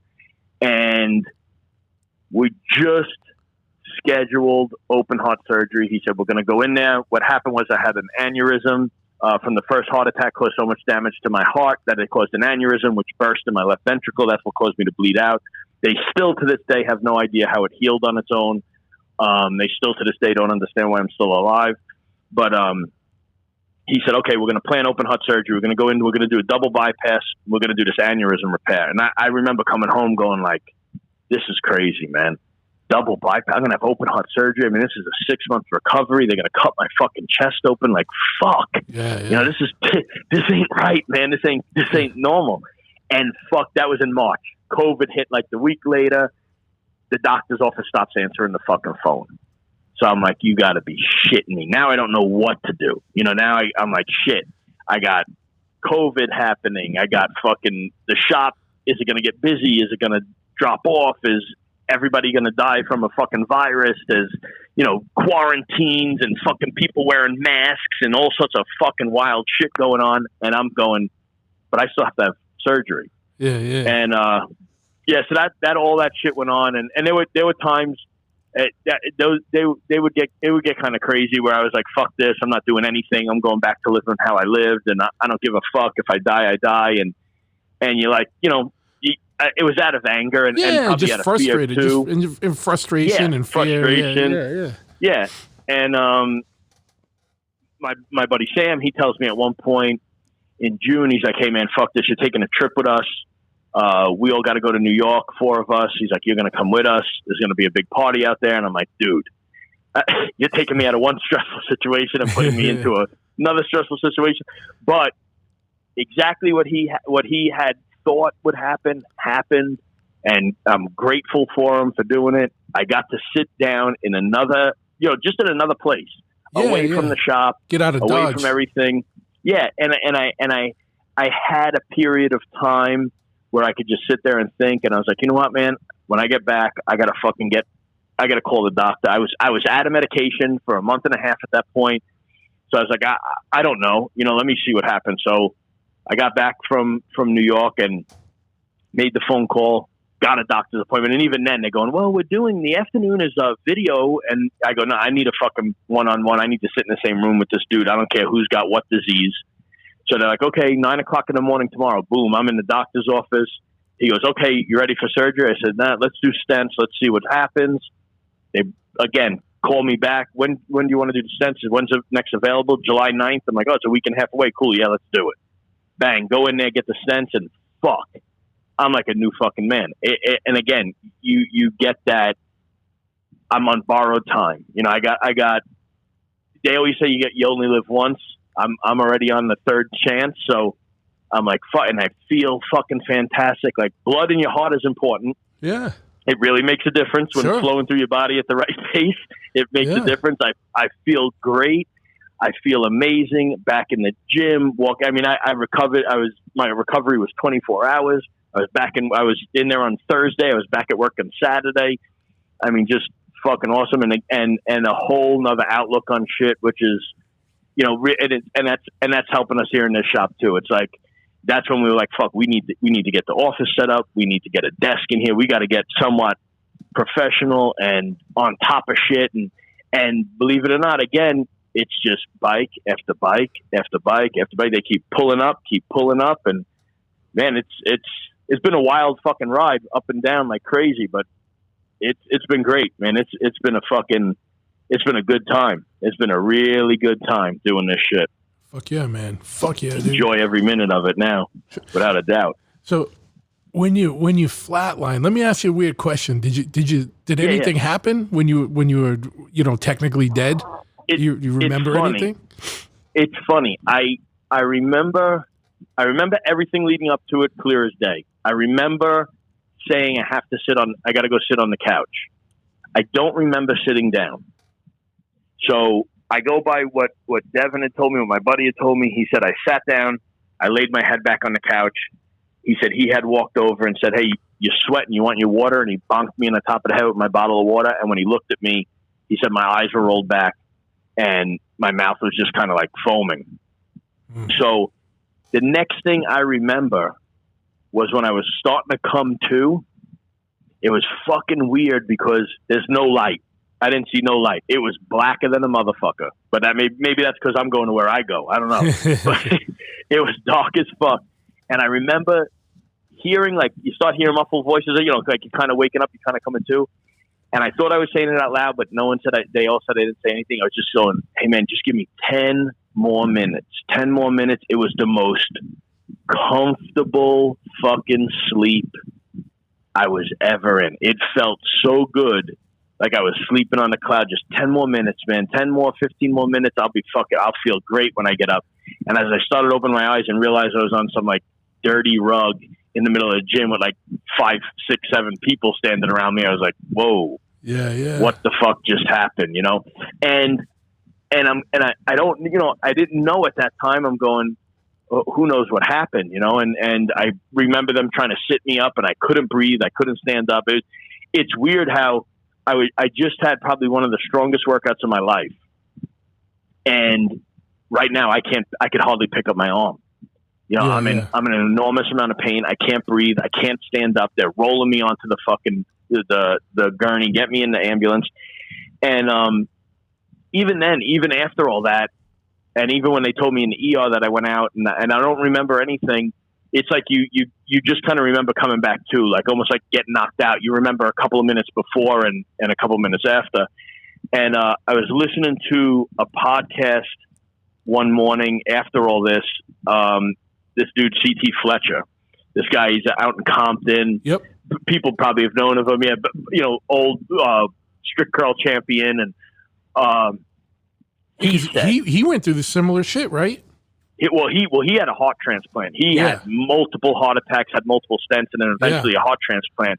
And he was doing a podcast with Joe Rogan, and he said he had told Joe Rogan he had flatlined 5 times, and Joe asked him a similar question, and he said, "Man, everything just goes black, and it's like you're having the best sleep of your life." So I'm basing it off of that we were in that same situation, and probably about, I think it was like a week or 2 after I listened to that podcast, LA Fit Expo was going on before all this COVID shit hit, and they had an event at his gym, and I went up there and I got to meet him, and he outstanding fucking dude, just fucking nicest dude, like took time to ask me about what the problem was and was, really fucking positive about everything. He's like, "Nah, man, you go take care of it. You got your second chance. You're going to do this." And, again, one of the things I thought of when I was sitting there was like, that dude took this time out for me. If I give up and just say, "Fuck this shit," it's not right. He took time out to talk to me. So I was like, I owe it to a bunch of people,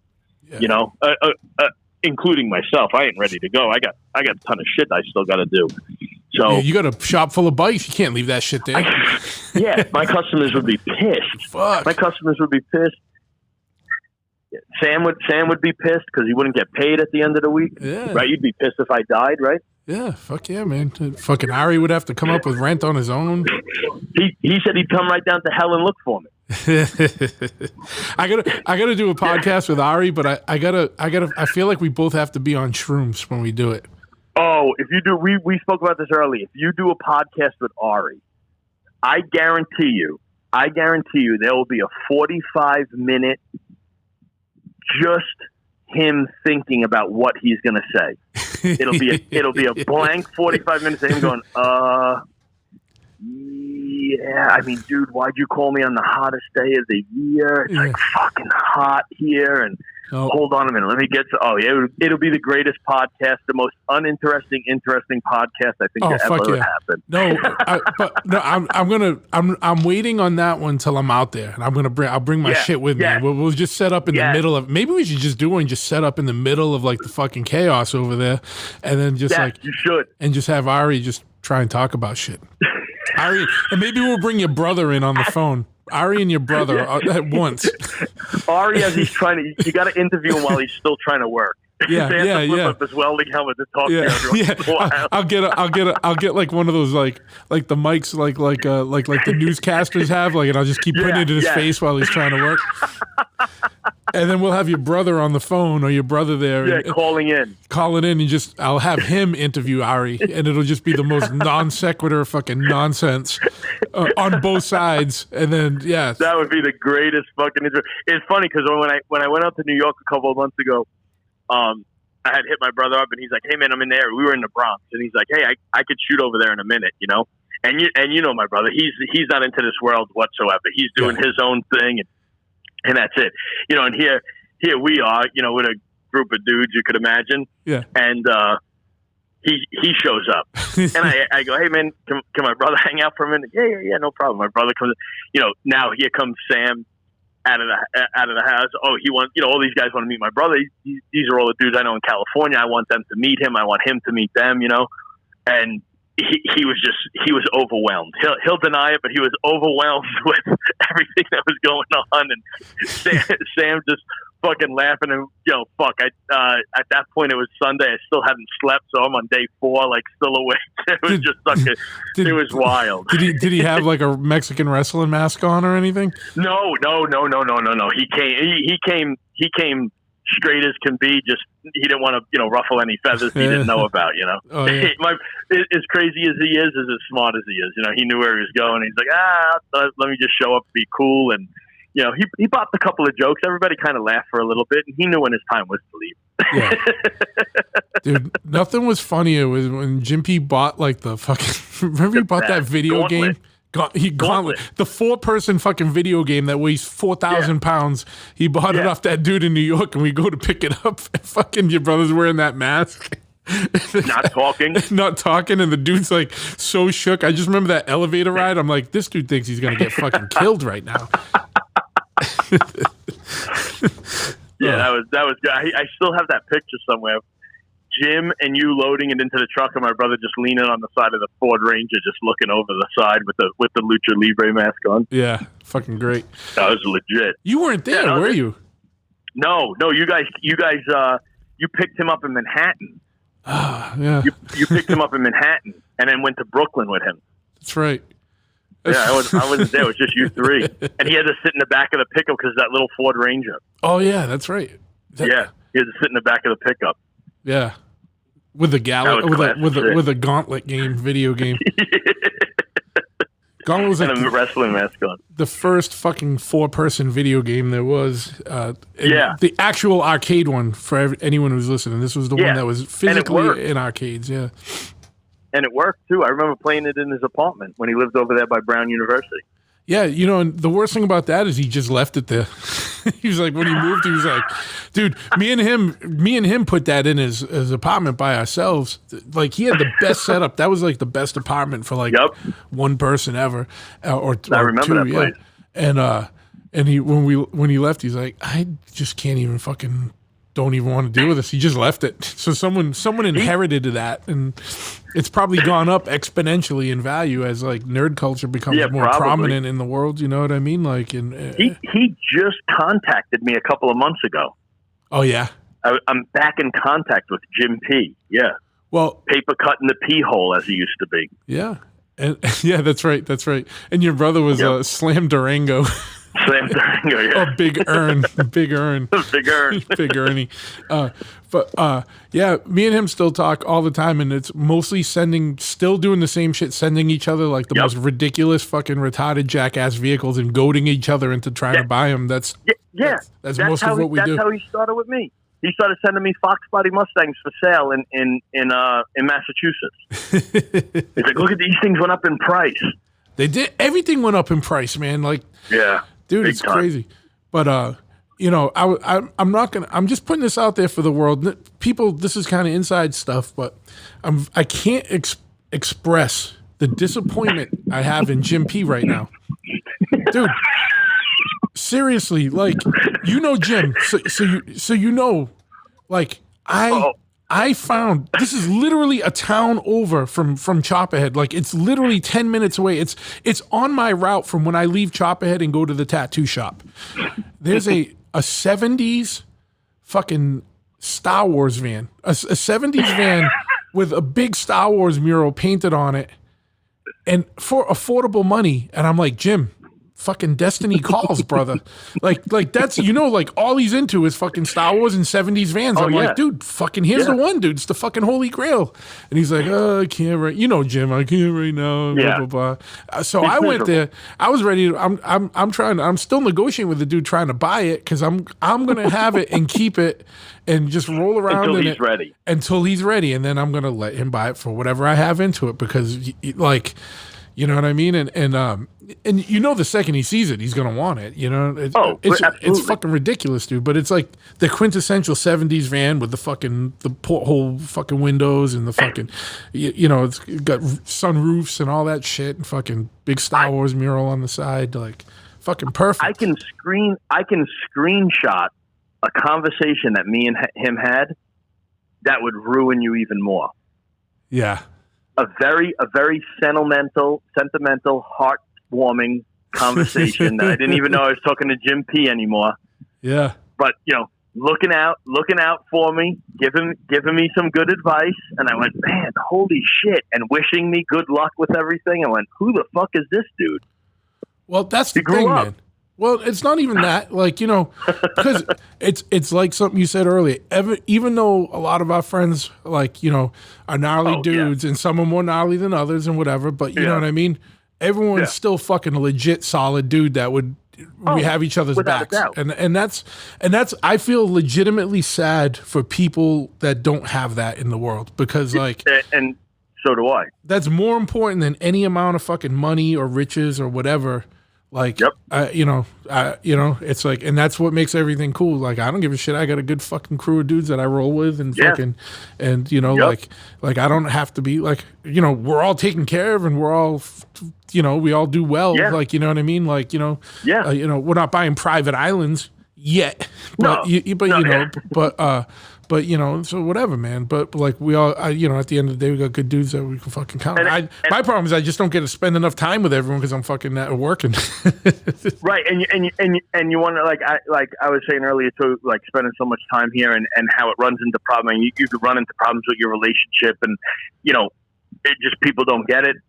That was the other side of it, was like sitting back and going like, you know what, man, fuck this. I came to a point where it was almost over. So I mean, it was over. I came back for a reason. So I was like, not even to be religious or anything, just saying like, fuck. Something just told me you got to do more. So I literally changed everything. Like there was no hesitation for me to sit in this shop until 10, 11, 12, 1, 2, 3 in the morning. Yeah. No hesitation. I didn't give a fuck, especially if I was enhanced. Yeah. I'd stay here all fucking day. But if you were stimulated, but it was, if I had some sort of stimulation. Yeah. But yeah, I mean, but after all that, I said, you know what, man, we got to come in here at 9 o'clock, and we got to leave here at 5 o'clock. Yeah. And that's it. Like I gotta get home. I gotta spend time in my house. I gotta spend time with my friends. I have to live a life, and it's the same thing with, like, we were joking around about traveling before. Yeah, you do have to pick and choose, but that's what I have to do. I have to pick and choose. I can't just constantly, at any time someone go, hey, you want to do this? Nah, I got to work. Hey, you want to do it? Nah, I got to work. Hey, you want to go hit? Nah, I got to work. No, I can't take this day. I can't take that day. Now it's like, no, fuck that. Yeah, let's do that. Let's go do that. And it was one of the decisions, or one of the factors in making this decision, that I needed help here. Like I sat here for the longest time, for years, and saying this is my gig. I'm considering myself almost, somewhat retired. I did the whole 9 to 5 thing. I did the whole office thing, and I'm going to run this on my own. And Sam had come to me a while ago asking me to step in here, and I went, why don't you just work here? Because I can't be, if I don't come into work one day, or I do something different, this was my thing. I don't want somebody here telling me that I did this wrong, or I did this, or you got to be here, you got to be there. But when it came down to it, and I sat there and thought about it, I'm like, I can't do this on my own no more. I can't. I mean, these just the last couple of days, I shoot in here. We're here at 9 in the morning. We're opened up. We're ready to go. Bikes pushed out, and then I get a phone call. If it's just me, now I'm on the phone, or now I got to go get parts. Oh yeah. I couldn't even push bikes out because it was just me here. So if I get in here at 9, I have to hang out for an hour until Harley opens so I could go grab the parts that I ordered. Yeah, and then no one's there when you're gone. Yeah, and you got to wait. Yeah, and you're not going to roll out and then roll in to fucking go to the store to get pots or whatever, And then you start saying, well, why am I opening at 9 then? I should just open at 10:30. And then, one thing leads to the other, and it's later and later. Now it's like, we came in here, this morning. We come in here, we unload everything. Okay, let's talk about this, that, and the other thing. I'm going to run this shit to powder coat. You're going to finish up this bike. I'm going to, I come back. Okay, I got a call from Harley. This part came in, run over to Harley. I'll go grab lunch. Yeah, I mean, when I say finish this bike, Sam just, looked at me. It takes him sometimes a little longer than usual to finish certain bikes because he's a ginger and he tries to reinvent the wheel. But other than that, I mean, it was, I can leave here. Yeah. I can leave here. Yeah. Or he's got something to do this weekend. He's got to go do it. One of the things I understand, I learned it in the shop I worked at in New York. Certain people you work with, they got to leave and do stuff. He's in a club. He's got to go do something. He's got to go to a funeral, or he's got to go on a run. If he was working a regular job, he might get jammed up at work. Yeah. Or he might get stuck. I understand that part of it, and that gives him the freedom to say, "Hey Nick, I gotta fly out on Friday. I'm gonna be back Sunday. I'll be back Monday morning." And I know now I'm prepared to open up the shop Friday and Saturday, or just Saturday on my own. but at least he's getting to do his thing too. Sure. So it balances it out, and there's a ton of fucking weight off my chest now. It's weird, on top of feeling better with the health shit, and then having somebody here who I know when this dude shows up, I don't worry about nothing. Me and Ari, we have a 2,000 square foot shop, and then we have a 1,000 square foot shop that is just basically for storage. Actually Christian leaves his car in there and splits it with us. But our entire livelihood's in here. Like I had a guy one time go, "Hey man, what's your retirement fund?" And I said, "Selling all this. Liquidating is retiring." This is my life here. Yep. There's no 401k with when you own your motorcycle shop or whatever. Yeah. This is my whole life, and what I have to remember too is this building. This is also Ari's livelihood. So if I fuck up, he's fucked, or vice versa. So when I brought somebody in here, that was my other thing. It's like, how do you bring somebody in here? I mean, who do you trust? Yeah. Well, especially when you've had bad situations before with other people. Right. I mean, shit, I've left here in an emergency and left the door unlocked. You're like, oh, fuck, did I lock the door?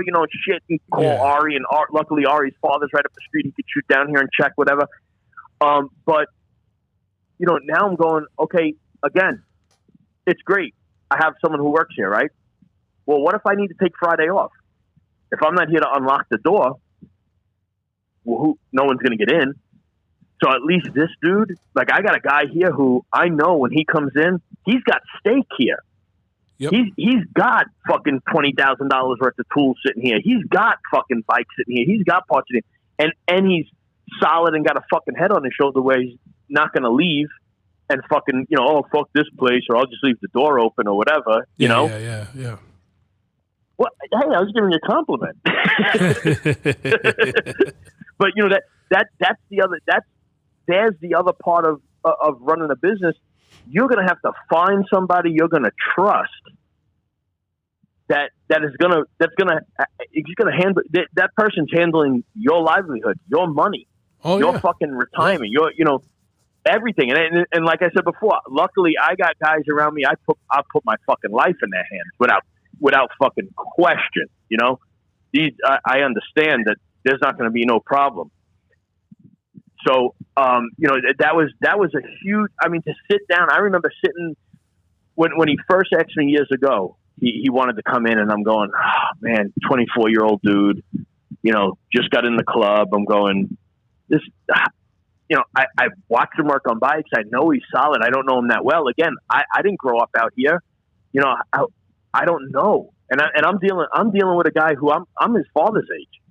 And I'm going like this kid could be my son, and with Sam, he lost both his parents early, but he's got this mentality, this older mentality where you don't think he's a young dude, because he's had to fend for himself, right.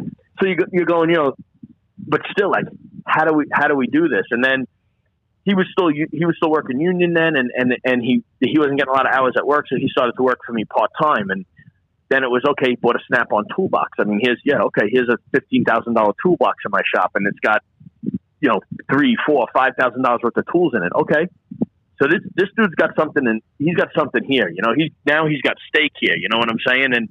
And you still wonder, and you still think, and then I would sit down on the couch, and I'm going, and my other thing was, and maybe this goes through your head, and I don't know, probably other people who own companies, but now someone works for you.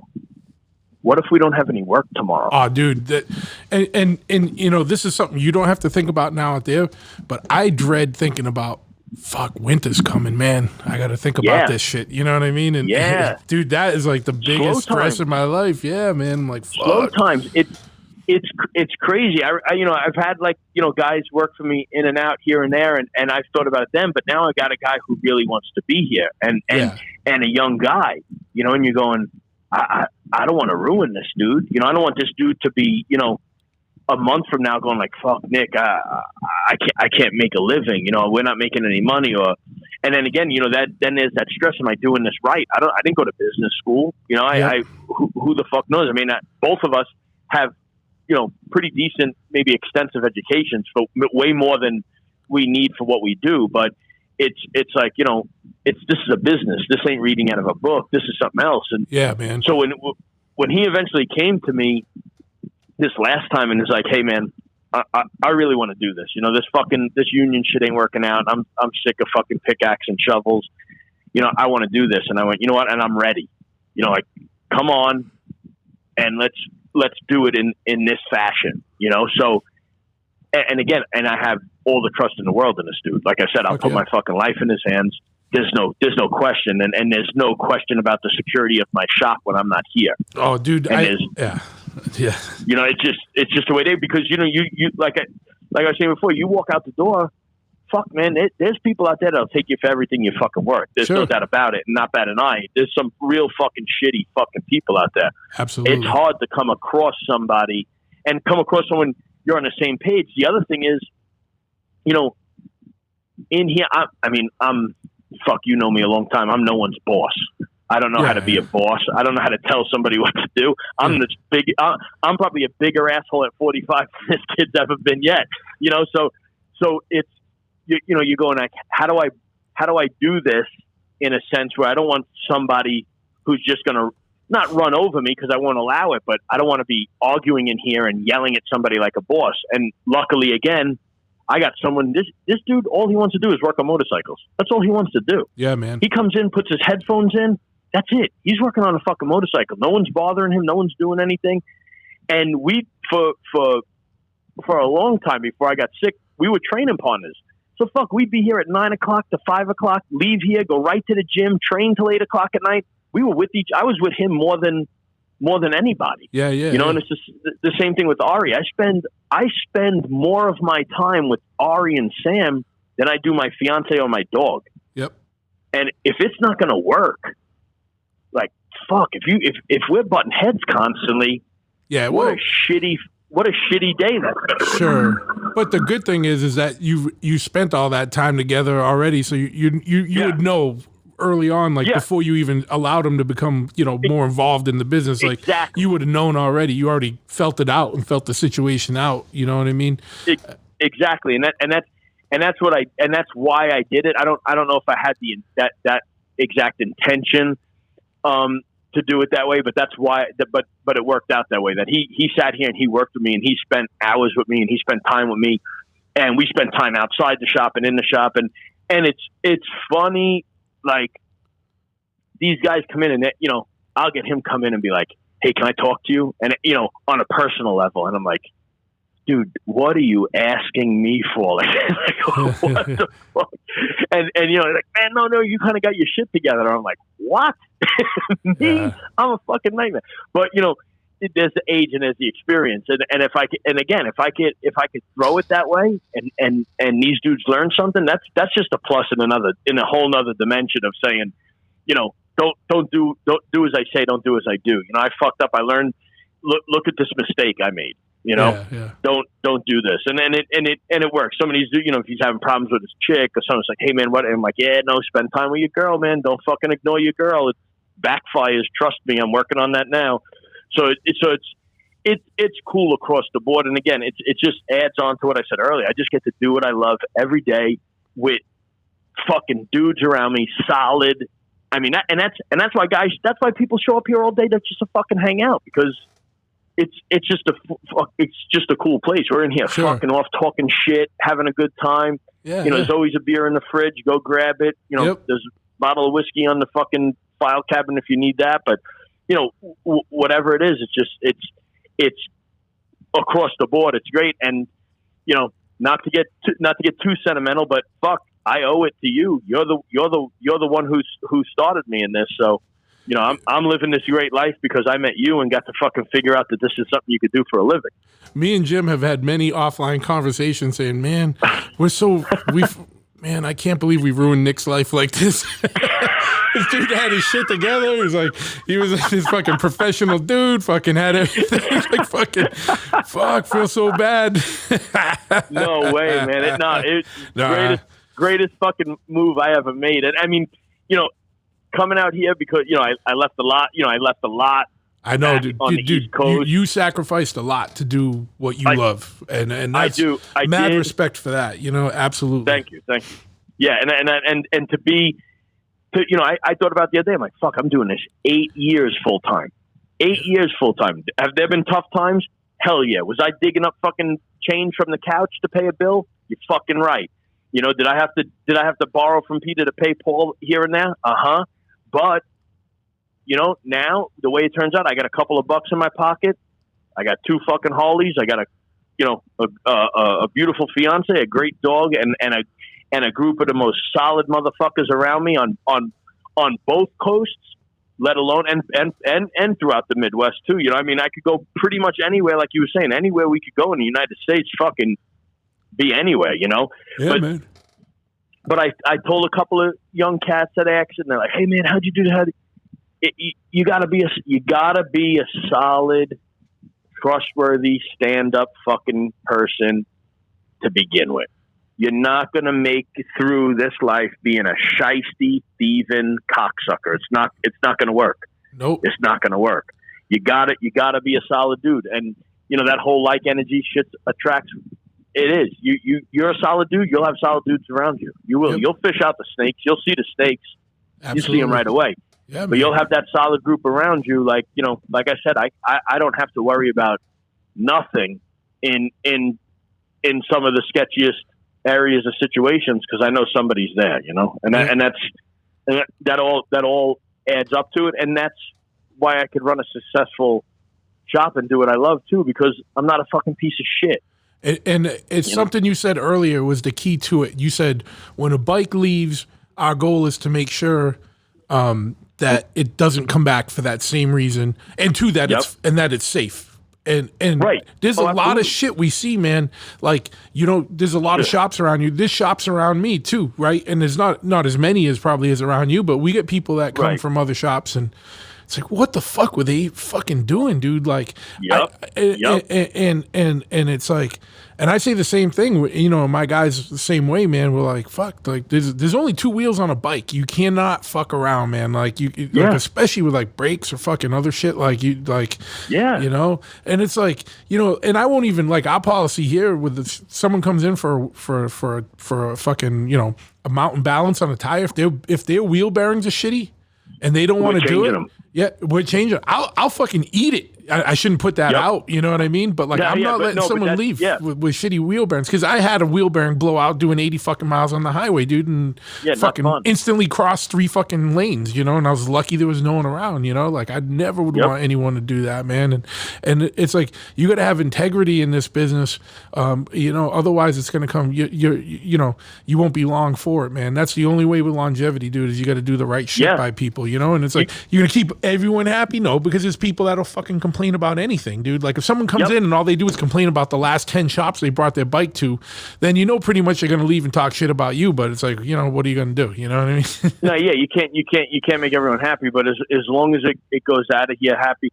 I mean, as long as it goes out of here safe. I just spoke to a customer right when you called me. I was just talking to a dude and got a bike here, and it's got a massive electrical problem, and when we looked at it, the wiring harness is fucked. I mean, it's a custom bike. There's shit all over the place, and it's a nightmare. And he came in, and I said, "Look, man, here's the deal. Like, you need a new harness, and we could do one. We could build a custom harness and really simplify this thing down, and but it's going to take 5-6 hours to do this, and at our shop rate." And he went, "You know what? Put the bike back together, and I'm going to come pick it up tomorrow." And I said, "Okay." And he looked at me. He gave me a look, and he went to walk out the door. And I said, "Hey, dude." And he turned around. I said, "Is there bad blood here? Is there a problem here?" Like, and he goes, "No. I apologize. It's just I'm so pissed off. The guy I bought this from in the other shop that it was at, and they said they fixed everything." And I go, "Look, I'm just showing you." He goes, "No, I appreciate it. I apologize." And he was just upset. He was just upset and understandable, but. Me as a shop owner, I'm like, I don't want you to be mad at me. I'm not even charging you. I spent an hour and a half looking at this bike, and I'm not even charging you because I feel bad this other shop took advantage of you. Not only did I show you the electrical problems, but look, he said he rebuilt your carburetor. Obviously, he didn't even take this carburetor off. The seals are bad. This is bad. That's still bad. The fucking, the wheel that the throttle cable is rotating on is cracked in half. Like, Yeah. you're going to tell me you rebuilt this fucking carburetor? Yeah, it's crazy. And and I go, look, I could give you a list of things we found wrong with it. And, you could go over there, and I go, if I was you, he charges $600-700, I'd ask for your money back. Yeah. He obviously didn't fix it. And, I'm sure someone's either going to call me, or I know what shop he went to, and he'll probably tell another shop owner. And then someone will come and talk to me, which that's fine. You come, but I would tell the guy, I'll tell another shop owner straight up, like, hey man, you fucked the dude. Yeah. Why? You fucked the dude. And it's here, and I'm just being honest. I'm not bad mouthing you. I'm just saying this is what's wrong with your bike. I didn't tell him the guy who fixed it didn't fix it. I just said this is what's wrong with it. Yeah. And it's shade. I'm telling you, like you said, I bikes come in here and I'm going, what the fuck were these guys thinking? This dude's got to ride this fucking thing. Yeah. Like, how do you do this? Or okay. Someone's going to leave something loose. Someone's going to leave something unplugged. It happens, man. We're human. We make mistakes. But, you have a bike that's just full of fucking wiring issues, and this is bad and that's bad. And, it's just fucked, dude. Yeah, everyone's like, what are you doing? But I think, unfortunately, in this industry, there was such a rise in it. And everybody loves to be, so many guys just ran out and opened up motorcycle shops because they thought they could do it. It's easier than a car, right? It's only got two wheels. Like, nah, it ain't. It's all the same. It's all the same shit when it comes down to it. But you don't have doors and four wheels to balance on and doors to protect you. You're putting a dude out on the freeway doing 100 miles an hour on a fucking seat. Yep. Yeah, you can plug a tire on a car because you got four wheels, and if you get a blowout, it probably ain't gonna be as a big deal. Like, so when people come in, they try and get us to plug tires. I'm like, you fucking high, dude? I ain't fucking plugging a tire. Just get a fucking tire, man. Fuck that. Right, or people trying to buy used tires. I'm like, no, dude. No. You put a new tire on it, even if it's like a fucking cheap Shinko or something. At least you got a new fucking tire. And you're gonna kill yourself. I tell somebody, you're gonna kill yourself, man, with warped brake rotors and fucking used tires and bad bearings and loose necks and like, what the fuck, you blown fork seals? Like, dude, this is all you got. You go crazy. Down on this. And like you said, since there is so much riding around here, I mean, there's bikes going down left and right. I mean, I'm personal friends with a personal injury attorney who I hand out way too many of her business cards, from people getting hit or guys going down for some reason. And, she does very well, and she's a motorcycle activist. Really, all she takes on is motorcycle cases, and she does that well. So it just goes to show you it happens. And I've been riding for how long? And I rode through Brooklyn. I rode through Manhattan, all over Long Island when I lived out there. I got hit 3 times on a bike, and they were all in California, and I've only been here for 8 years. Dude, and New York ain't getting any better, man. Like, I'm like, no, fuck, dude. They didn't use COVID to fix the fucking roads, dude. Like, like it was like a war zone. Yeah, like it's like you got the shitty roads with like massive fucking debilitating potholes and fucking insane traffic. You know what I mean? And it's it's like being in a fucking video game. And like Boston ain't half as bad. Like the traffic's as bad, but like our roads are just a little bit better for some reason. And it's like fucking bananas. Well, and that's why I laugh out here. Everyone's like, oh man, these roads suck. And I just laugh. Or this traffic sucks. And I laugh. I'm like, dude, you don't even know. Yeah. There were fucking potholes that would take you out. I mean, I remember watching the news in the morning where they were giving pothole alerts. Like, oh, there's a pothole on the fucking Cross Bronx Expressway and this and that. It's funny. I mean, but getting used to it out here, of course, I've been here long enough now where I'm like, oh, this road sucks, but I'm like, fuck, I remember how it used to be. It's not that bad. No, and I'm East Coast. I don't even like riding into New York City anymore, dude. I'm like, all right. Nah, fuck that. Fuck that. But dude, one of the things you said, man, is besides the thing about just being fucking like a decent person and a ethical business fucking person in this, like having a tight team of like dudes you trust around you at your shop in your place of business, dude. I got Cole and Junior at my shop now, and like, I don't bat an eye if I got to go run errands or if I had, Yep. Mondays now I'm back, the tattoo shop's back open. So I go on Mondays and those two guys got run of the shop and I don't worry a fucking a millisecond, dude. And I'm like, call me or text me if there's any issues. And, and I still will do shit through the day, like ordering or do whatever. And, in between clients or whatever, because, it never ends. But like fucking, it's such a comfort to have fucking solid people, working with you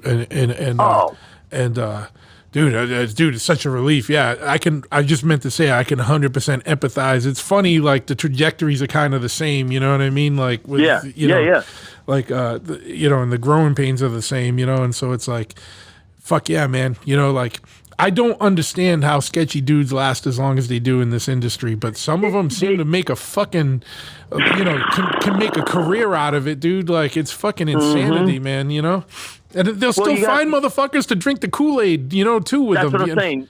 You always you got a group of people who just go, fuck it. He ain't harming me. Fuck it. So you got that, and then you get the people that come up that don't know any better and fall for it. That's everywhere. I think that's everywhere in life, and it's going to be across the board, no matter what you're doing. It's all the same bullshit. But I won't allow it here, and that's like the other thing. Like with Sam being here, I know he won't allow it. Yeah. We get a guy in here who stuffs the slide, and it's like, hey, look, we gotta help it here now, and a couple of weeks ago, the kid was slipping. He was slipping. He wasn't doing anything to fuck us over, but you could see he wasn't getting enough sleep, and he was out too much, and we had to pull him aside and say, hey, next week you're off. And he goes, what do you mean? Like, you're out, dude. Go straighten yourself out. Go fucking figure it out. Don't come back until you're ready. Don't come back in here acting like that. I can't have it. I can't have you. And that kid's back on the doorstep, knocking on the door, asking like, hey man, I'm squared this up. I squared that up. I paid this bill off. I paid off the people I owed money to. And can I come back? And, he realized, I said, look, I'm not mad at you. I'm just telling you, get your shit together. Yeah. You can't be here half-ass. Yeah. Yeah, you can't be here and like every 5 minutes be running outside on your phone or, can I leave early today? And it's like, dude, this is a job. You want it to be a full-time job, then it's got to be a full-time job. It's all fun and, everybody gets to get away with a little bit here and there, but in the long run, and when it comes down to it, this is a job. And it's like I said earlier, that you don't want to be outside on the phone fighting with your girlfriend and then coming in here and forgetting if you talk that axle nut down. This isn't going to be fun when this fucking guy goes down. You got to remember. The last thing I want to hear is I had a customer leave here one night. We built this bike. I mean, I never even got a picture of the bike. It was a badass bike. We did an engine build. We did a fucking front suspension. This guy put money in this machine, and I just had put a set of hard bags on it with a fucking custom mount to hold them so they wouldn't touch the fender. It was so fucking clean. I was so hyped on it. And the dude called me up and I go, dude, your bag's done. I took a picture of it. He goes, I'm going to come get the bike right now. I'm going to come get the fucking bike right now. And I went, all right. And he had someone drop him off. It was 11:30 at night. I'll never forget it. 11:30 at night. Dude came in all hyped up about his bike, got on his bike and he left. And 15 minutes later, I got a phone call. He's down. I said, shit, where are you? I jump in the fucking, I had my friend's truck. I jump in the truck and I shoot down the 15 freeway on a fucking expired license. Like, I didn't give a fuck. I got to go figure this out. Yeah. And I pulled down there and the bike's totaled. Kid's fucked up. He's not as bad as I thought. He fucked his hand up here and there. And I'm talking to him while he's sitting there. The ambulance is coming and I loaded the bike in the truck. Cops are being dicks. And I go, what happened? And he goes, I don't know, man. I lost control. I was coming down here. The bike got into a wobble. I'm like, a wobble? I go and look at his bike, and he had a GPS steering stabilizer set to 20. I go, how the fuck this thing wobble? You could hardly turn the fucking bars, How'd it wobble? I go, how fast are you going? I was doing like 120, 125. Man, I came back here. I was beside myself. I'm going, did I fuck up something on the front end? I mean, it's hard for me to tell now. The bike was down. What did I do? And it stuck with me, and it stuck with me for a long time. I was just told, this was probably 2 years ago, maybe a little bit longer, 2.5, say 3 years ago tops. I was just told that kid left my shop on a suicide mission. And I'm going, fuck. And since he didn't die in that wreck, he had that flash, you know, kind of like, oh shit, I guess I'm here for a reason, but never told me. But you know how long that fucked with me, that I thought something we did caused that bike to go down? You know, I was up all night trying to figure out, like, what did I do to this dude's bike that caused it to go down? I mean, I feel way better about it. I mean, I'm sorry he had to do that, and I'm sorry he felt that way at one point in his life, but it's like, shit, at least it wasn't me. But I tell these guys, like, hey, dude, like, that night that bike went down, like, you know, I didn't know what to think. I had a friend leave here one time, too. I never worked on his bike. He left here one time and pulled back up about 25, 30 minutes later, and I'm looking at him, I go, man, something looks different about this dude. I didn't realize the windshield and the fairing was missing off his bike, like, at first glance, you know, and I walked out there, I'm like, what the fuck? And he had just went down on the freeway. Now, we didn't work on his bike. He was just coming by to hang out, and I wound up working on his bike after that. But again, you know, shit, that guy just left here, you know, and you think to yourself, man, he could have maybe never came back. It's fucked up because, and it's because you know, the guy who worked on his bike before didn't fucking know how to set up the front suspension properly on a cartridge front end, and the front end froze up, and when he grabbed the brake, it just locked up and launched him off the bike. But why, you know, crazy shit happens. So if you're not paying attention, you know, fuck, you could kill somebody, and I don't think anybody wants to live with that. Definitely not. So it's something I like to keep these guys, you know, let's pay attention to what we're doing. Let's try to stay off our phones as much as possible. Let's try to start one job and finish it, not run around like a lunatic doing 500 different things, because you're going to forget something. It's just nature. It's nature. Yeah, man. But other than that, fuck it. Brostradamus predicts that there'll be a little decline in the number of new bike shops after this podcast comes out. People will be like, fuck, that's heavy shit that these motherfuckers are thinking about and dealing with. But the flip side of that coin is every day it's like, even though like it's fucking miserable right now in the shop, we don't get AC, it's fucking 90 to 100 degrees and 100% humidity, trying to weld, or, you know, I'm trying to weld, these guys are trying to fucking wrench on bikes, fucking whatever. End of the day, it's like we're still fucking in a bike shop. We're still working on motorcycles. We're still fucking, you know, I'm the same way as you. It's like there's beer in the fridge. There's a fucking pretty much a full fucking bar sitting on the counter in the break room. Like, you know, we're not on the roof fucking spreading tar. You know what I mean? Like, or putting shingles down, dude. You know what I mean? Like, exactly that, and or even, I mean, fuck, I was pampered with the fucking with the air conditioner sitting at an office and whatnot, but I hated it. I hated going to work every day and standing in that line for the elevator and sitting at my desk. It was an easy job. I was making good money. Like I said, I had the house and the cars, and, you know, had the garage set up, and I could work and do that shit. But fuck, I was going in, I was turning on someone else's lights, I was making somebody else money, and just wasting time. Like, I've told a couple of these dudes, and I had told it to Sam, I said, man, this is what you want to do? And he goes, yeah, man, I think I'm starting late. I said, I was 10 years older than you when I did this, so you know, stick with it now. And it's kind of funny, it's kind of fucked up, but it's kind of funny. When I had the procedure a couple of weeks ago,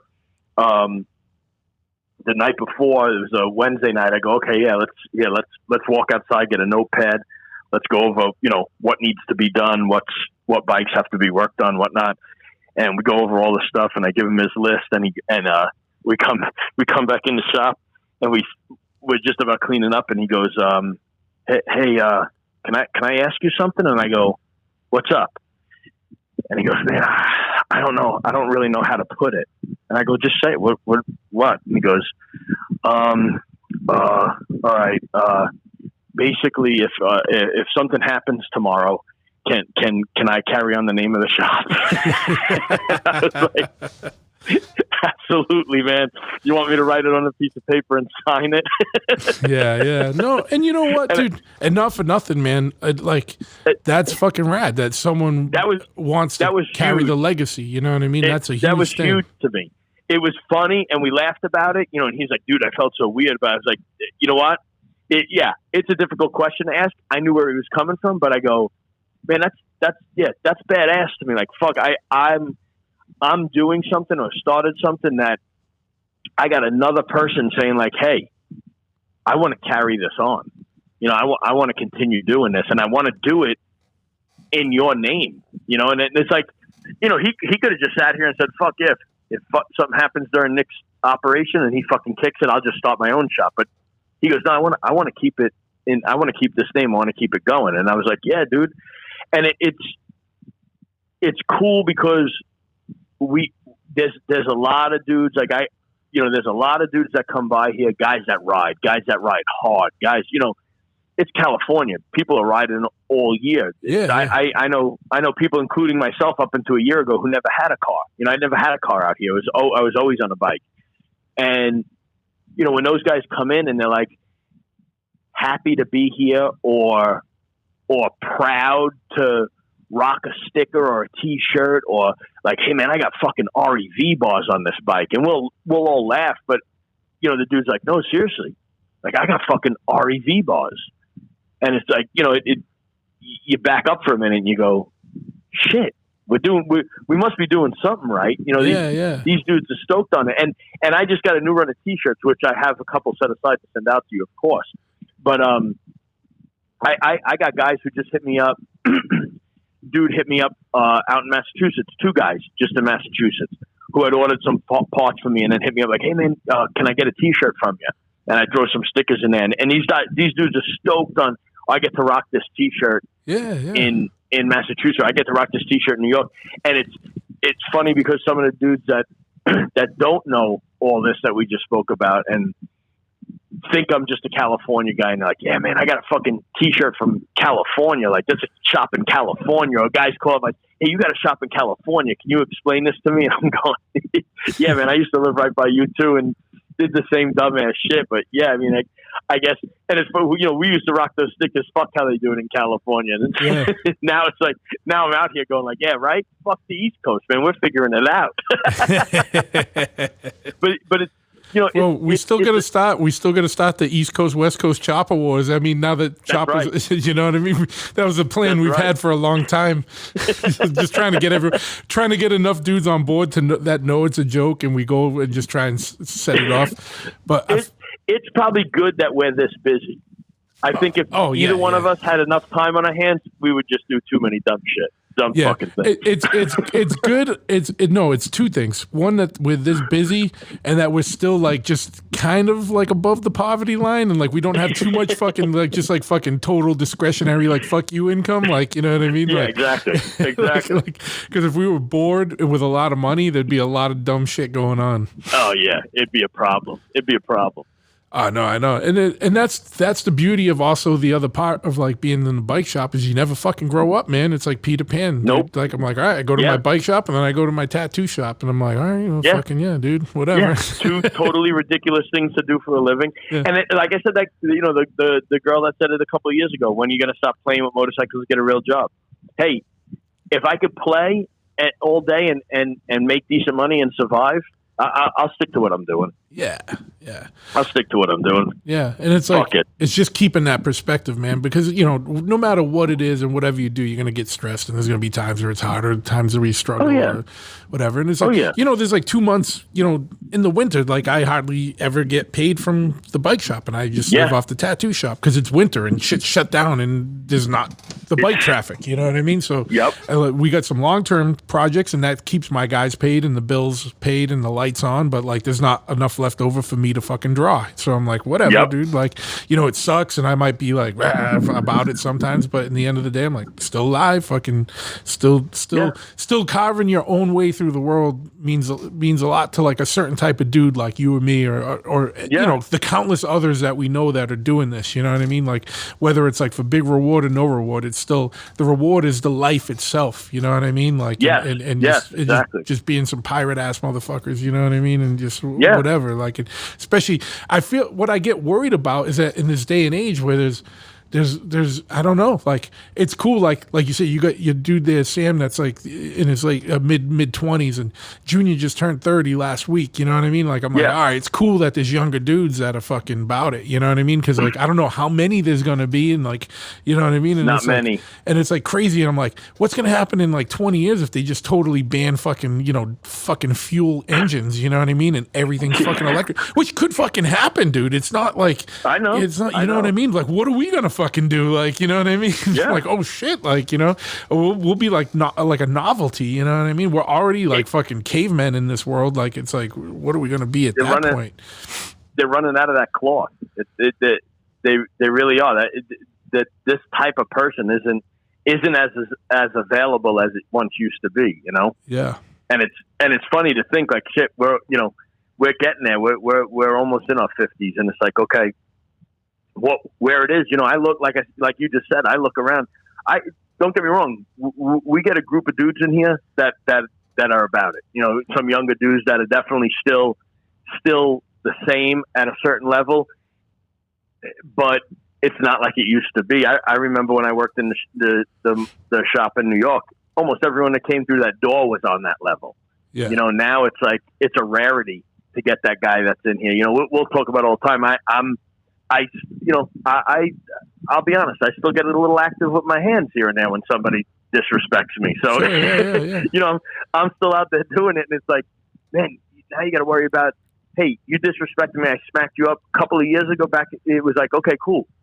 Now it's like, oh, I called the cops, and my girlfriend didn't like that, and this guy filmed it on his phone, and now you're going to jail for 6 years for aggravated assault. And it's like, come on, man. It was just a fucking couple of fucking guys in the alleyway settling out a dispute. You know, what do you want me to do? You want me to just sit back here and take it? Like, I'm sorry, I still can't. If you call me a liar or an asshole, I might punch you in the face. It might be happening. And you know what? You might catch me with a good one. And if you do, I'll sleep it off. That's cool. You know, I ain't calling no cop. Yeah, exactly, man. But, you know, just be ready. If you call me an asshole, we might have to get down in the parking lot and dance a little bit. And now with this blood flowing through me, I'm ready to fucking do a couple of fucking rounds. That's fair warning to everybody in the greater the greater San Marcos, San Diego, Oceanside area. Like Nick's like at full volume of blood flow again. He's never been there. He probably hasn't been full blood flow for years. It's been a while. I said it the other day to Ari. Goes, well, when you first moved out here, I think you had this type of energy, but I don't really know. I go, dude, I wake up at 5:45 every morning with no alarm, no matter what time I go to bed, and take a 2-mile walk. The dog the other day was fucking one eye and fake snoring me. I'm going, come on, man, we got to go for a walk. He's like, nah, I'm still sleeping. I ain't going nowhere. I got energy. I was just driving my girl crazy the other day, driving me crazy, and I looked at her. I go. She goes, will you knock it the fuck off? I go, you wish my arteries are still clogged, don't you? And she goes, kind of. Yeah, you know, I'm ready to go. So yeah, like you said, fair warning. Hey man, you want to step in the ring? I'm ready to dance. Whoever wants to go. I got that nickname Nicky Mitts out here. I got it for a reason. Should you got to make industry custom hands-on mechanic shirts. we had a couple of them we were thinking about the other day. I said we're going to do because they're you know, I'll be honest, the shop did gain a certain reputation. I mean, we're there, but it's a motorcycle shop. We're trying to keep it like it was in the old days. We're trying to keep it real and legit, you know. But some kid came in the other day. He goes, "Hey man, I could become I'm a bit of a hothead. Can you guys just give me a break?" I was like, they're coming in with a warning. Yeah. It'd be like, well, this isn't a safe space to be hot-headed. Put it that way. How's that? Yeah. You know, that's what I said. I said, let's just all get along. You know, keep it cool when you come here. How about that? And he's been good. He's been good. Yeah, and I think that's what a lot of people don't realize too, is that like real dudes, like I don't know how to explain it. Like, if you just go somewhere and you're cool, like, you don't really ever got nothing to worry about. And it's wicked easy to be cool. Like, it's wicked easy to just be fucking act right. Like, and it's not even anything anyone should ever have to tell you, you know? No. I mean, I get it. Some people get drunk and get a little loose and get a little weird. And, you know, just don't do that. Don't do, if you know you like that, and you do know you like that, you know, if, you know, yes, like, you do. Yeah. don't get that hammered when you're around people you don't know. That could be a little bit serious. Like, and then that's really it. Just fucking be cool, man. It's super easy to be cool. Like, you know, I don't get it. It really is. And it's also about being authentic. Like, if you're not legit. If you're not, I like it so much more when someone's a goofy motherfucker and that's what they are. And they're not trying to act hard, and they're just funny, or they're just cool, or like, that's my cool friend. That's the dude that will like fucking go out and do whatever for you, and he's just a nice dude, but he's not handsy. Like, that's all right. I fucking respect that more than some dude. Like, you don't got to come in and put on airs, because that's so fucking transparent and annoying that, like, you know, it's like. It'll be read through immediately, and I tell some of these dudes too. It's like, hey, you know what? When it comes down to it, I first of all, I ain't a gangster. I ain't a thug. You know, I'm not. I don't act like a tough guy. Am I tough? I could deal with it. Yeah, I could take it, but I don't go out there with that attitude. I don't go out there like, oh, I'm ready to fucking, you know, oh, look at me. I'm going to stay in the corner and fucking sit. That's not me. That's not me, and I will give you multiple warnings to knock it off. I will tell you. If I'm out and about, I just want to fucking have fun and fucking relax. Right. I don't go out to the fucking local fucking bar and grill to get into a fight. No. That's not my plan. When I walk out of the house Friday or Saturday night, which is very rare for me to do this, but when I go out there, it's not going like, you know what? Let's go to a bar and fucking fight tonight. Yeah. Like, that's what I'm going to do. That's not my plan to go out there. But if you are a dick, I will hit you. I will do it. If you're a dick and you push it, even after multiple warnings, then all right. Yeah, I get it. I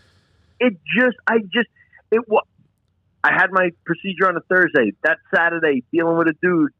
I'm not a big drinker. You know that too. I'm out, have a couple of beers. That's it. I'm out. This dude's acting like a dick. I keep telling him, knock it off, knock it off, knock it off. Don't do that. Don't call that girl a name. She's a lady. Don't act like that. And then at the end of the night, I went, hey, dude, you're drunk.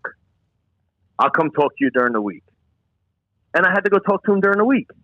And I talked to him during the week, and he said something stupid and got an open hand. But the thing is, I told you don't do that. I told you to stop. I told you not to act like a jerk, and you continue to act like a jerk. And what I can't stand too is don't act like a jerk to a female who isn't doing anything on purpose. Yep. Don't disrespect my lady. Don't disrespect the girl I'm talking to. You know, she's not being an asshole. You're being an asshole. Don't do that. She's a woman. You know, and a lot of that's been lost, I think, nowadays too. And that it's that same thing. There's just no respect.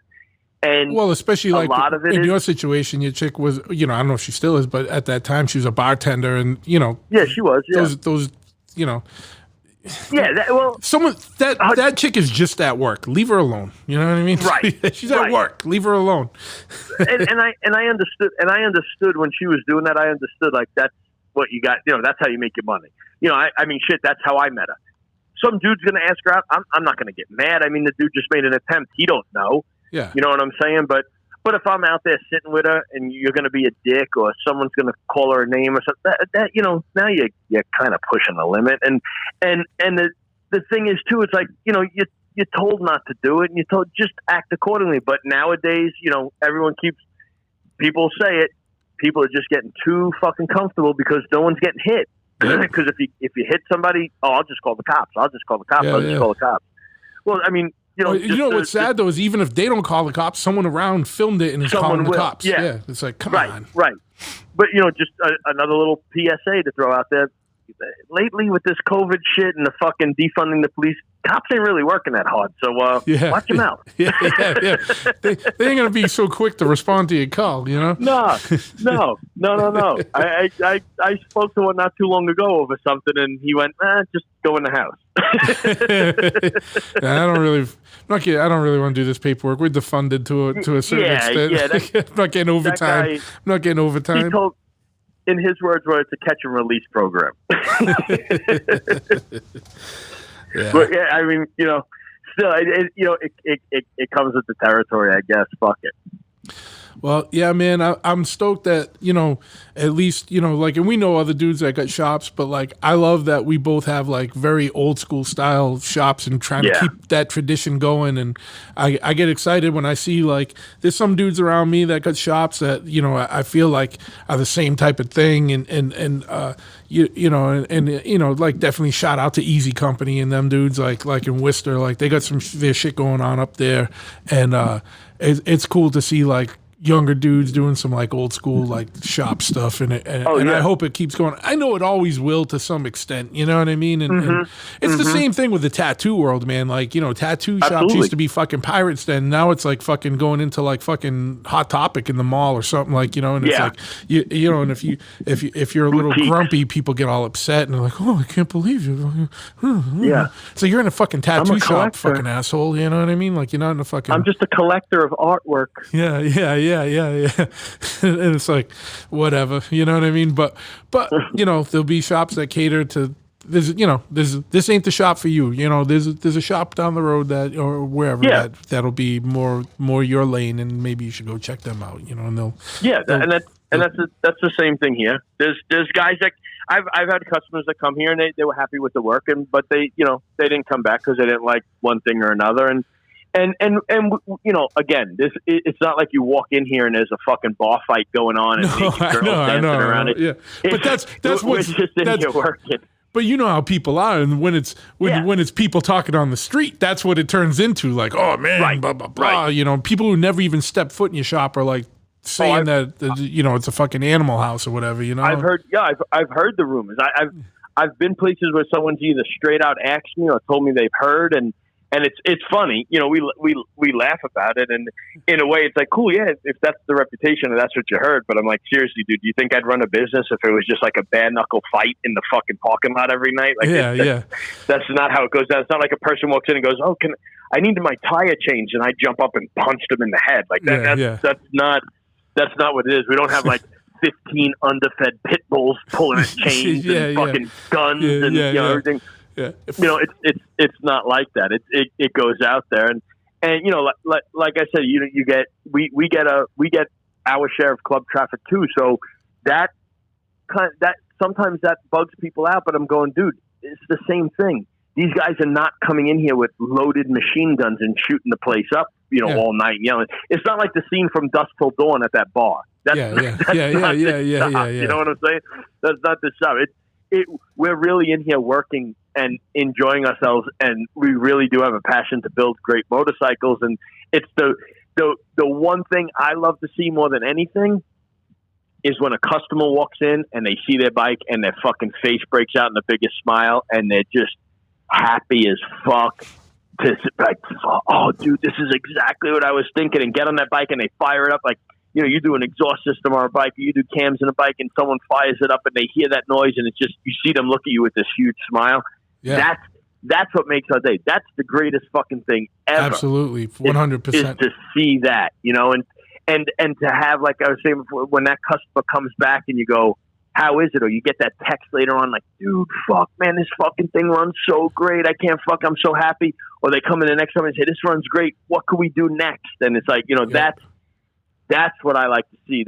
That's what keeps me going. That's what makes me want to come back in here is that, and even that amongst ourselves. I mean, we drag one of our own bikes in here and do something, and everyone stands around it. We did a pipe in here. I went and got it. It was stainless. I got it polished and I got a chrome swing arm and I threw it on my bike, and it's so fucking stupid, but you got fucking 3 or 4 adult males standing there going like, oh man, I think you fucking did. Yeah, this looks fucking bad. Oh man, look at the way that fucking thing. Oh shit, that fucking pipe. And here's 3 guys ready to jerk off on your bike. But that's the best part of it. That's the best part of the whole thing is like just standing back and looking at it. Or even I do this every once in a while. Hear Sam talking about something like Sam just picked up a brand new 2020 Lowrider S. And we were looking at things that we could change, like, oh, it's a brand new bike, and Harley kind of nailed it, but this, that. and I found they had a fucking black hardware kit, you know. So I scoop up the black hardware kit and start changing bolts on his bike, and this kid's just fucking ear to ear smile. Dude, this thing looks so fucking badass. Check this out. You know, people giving compliments. That's the whole. That's why I do this. You know, yeah. That's the whole part of it, man. Just to build cool shit. I mean, we get to build cool shit every day. Yeah. Fuck. And you know what? And I tell guys, even when it's not a glorious job or like a bike that you like, it's like you know the love you have for your own motorcycle. Give it to that one. Some dude, maybe it's not your style bike, but has that same love for that bike. And if you can make that love even stronger, or like the that dude even more into his bike, even though it's like a bike you could give a fuck less about, like He loves it. Yeah. they love it. Like that's the attention that we, you know, that's what we try and keep in mind when it's like, oh boy, another fucking set of handlebars on a street glide, whatever. But it's like, you know what? That's that dude. Like literally the other day, I was like fucking stressed, and I had like 4 people in line. You know, the days the phone just keeps ringing with fucking people like asking me for scooter tires or fucking, you know, whatever, like CB750 parts and, you know, whatever. And it's just everything we don't do. I'm getting like these calls, and it was like everyone came in at once, and there was one dude that was picking up his bike, and it was like all we did was a bar job, and like he kept like, he's always like a low-key guy, and like you know, like the 2 times I met him, he's like a super low-key guy, quiet kid, and he just kept like, he was looking down, and then he just kept grinning like ear to ear, and I was like, what's up, man? He's like, dude, I can't even believe the fucking bike. It looks so fucking awesome. I can't stop fucking smiling. Yep. I'm all excited. And I was like, holy fuck. And that broke me right the fuck out of it. And I was like, fuck yeah, man. Yeah. You know what I mean? Fuck yeah, dude. I'm so stoked that you're that stoked. You know what I mean? Like, Yeah. And you know, I go back to the guys. I'm like, dude, this dude was fucking grinning ear to ear. Like fucking, he couldn't even contain it. It was just his bars. He was that excited. And I'm like, fuck yeah. I mean, that's the stuff.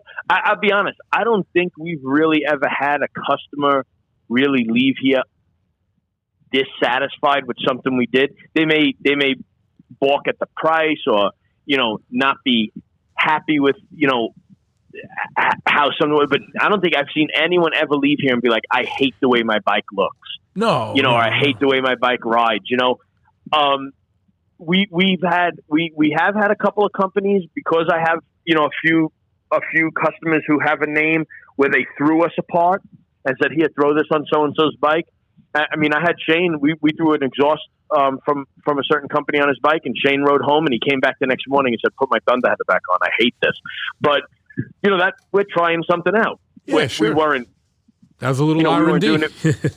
Yeah, and that's all it was. But I mean, 9 times out of 10, everyone who's left here has been happy with what they have. But it's those times, like you said, it's those times where you do either a full makeover, or you just do that one. You know, handlebars will make or break a bike. You know, handlebars, an exhaust pipe, a seat, like shit like that. And it's simple, like you said. It's changing a set of handlebars or putting a seat on a bike, and these dudes roll up like, fuck. I got a dude now whose sports have been here. It was actually dropped off here the day after 2 days after the first fucking quarantine out here, and he literally told me he came here with a primary leak. I knew he was coming here just for that, and the shop had just gotten slow, and that's one of those days where you're sweating it. You're like, fuck, you know, what's going to go on? And this dude pulled up, and I went out there, and I go, yeah, primary leak, huh? And he goes, yeah, and I've worked on his roommate's bike. And he goes, yeah, primary leak. It was a Sportster. It's a Roadster dual disc bike. Looks cool. You know, he's like, yeah. But here's the deal. A car pulls up to pick him up, and he goes, here's the deal, man. He goes, let's call this phase 1. He goes, I got $3,000 to drop. Make it look cool. And I went, what? And he goes, yeah. I said, well, what do you want to do? He goes, well, what do I want to do? I want to get in this car right now. You call me when it's done. And I went, I wish I could have one of those dudes every day. Just like, right? I go, that's it. He goes, yeah. And he fucking left. And we've been fucking back and forth with his bike. Unfortunately, you know as well as I do, and maybe this will reach out to some of the customers that are listening. Like, we have no control over back-ordered parts. We have no control over when shit gets here. And right now, shipping and parts fucking suck with this whole COVID shit. But, you know, bear with us. We will get your shit in, and we will get your bike done. This kid, I sent him a picture with just waiting on his seat. We did everything else. This motherfucker is beside himself, and he actually turned around and went, Nick, you know what? I came up with a little bit more money. Let's go right into phase 2. Keep the bike there. Let's start doing the powder coat. Let's start getting this done. I mean, just for someone to say, do it. You know, I saw bikes you did. They look cool. Just make my bike cool. Fuck yeah, man. Fuck yeah. That's the best, you know? And that's what, you know, like with anything, man, whether it's motorcycles or tattoos, when you get involved in custom shit, if you're going to someone because you like what they do and you're familiar, let them do it. Just come in with come in with your amount that you want to spend and let us fucking do it, because you're gonna get way more for it than you would if you were piecing and forming in the job. You know what I mean? And it's like, motherfucker, you came to me because you like what we do. Let us do what we do, because the shit you're asking for right now isn't what we do, because you don't know the process, and it's not anything against you, but like if you come with $3,000, I guarantee you're getting like $4 or $5 worth of work. You know what I mean? Like. Oh. I was just going to say, these guys don't realize it. And again, like you said before, maybe I shouldn't have put it out there, but you know, that bike, for instance, or a couple other ones, I'm a bit of a fucking clean freak when it comes to things. If I have to remove your gas tank to do something, your bike's going to be cleaner than it's ever been. I will wax the backbone of a bike because this way the dirt don't stick to it. I will soak your engine if it's black in fucking S100 engine brightener. Your bike will not leave here with a fucking fingerprint on it. My guys go through, I can't tell you how many gallons of fucking Meguiar's waterless wash. Oh, yeah. That shit ain't cheap. Every bike. No, it's not cheap, but it smells nice, and it keeps the shop fresh.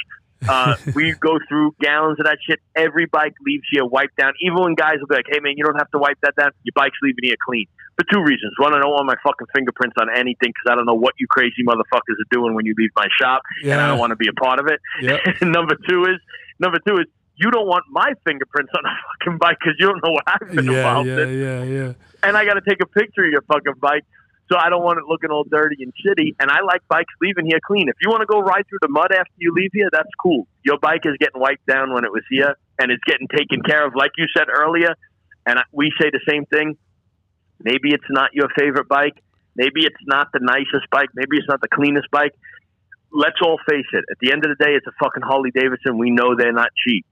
Yep. We know whoever owns this bike is busting his ass to fucking do what he wants to do to it, and this is his love and passion. Treat it as if it was your own, and let it go out here looking like you would want your bike to look. You know, that's the way I look at all of them. And if I got to take your bike apart, I'm waxing it and I'm cleaning it, and I'm popping the fucking fender struts off and I'm cleaning underneath there too, where things probably haven't been cleaned before. I'll get in those gritty places. That bike will leave here looking nice, and I know because I know the customer loves that bike just as much as I love my own, and I'm not going to fucking fuck it up for no reason. I've seen idiots working on bikes do that. Like, oh fuck, this thing's a piece of shit. Who gives a stuff? You know what?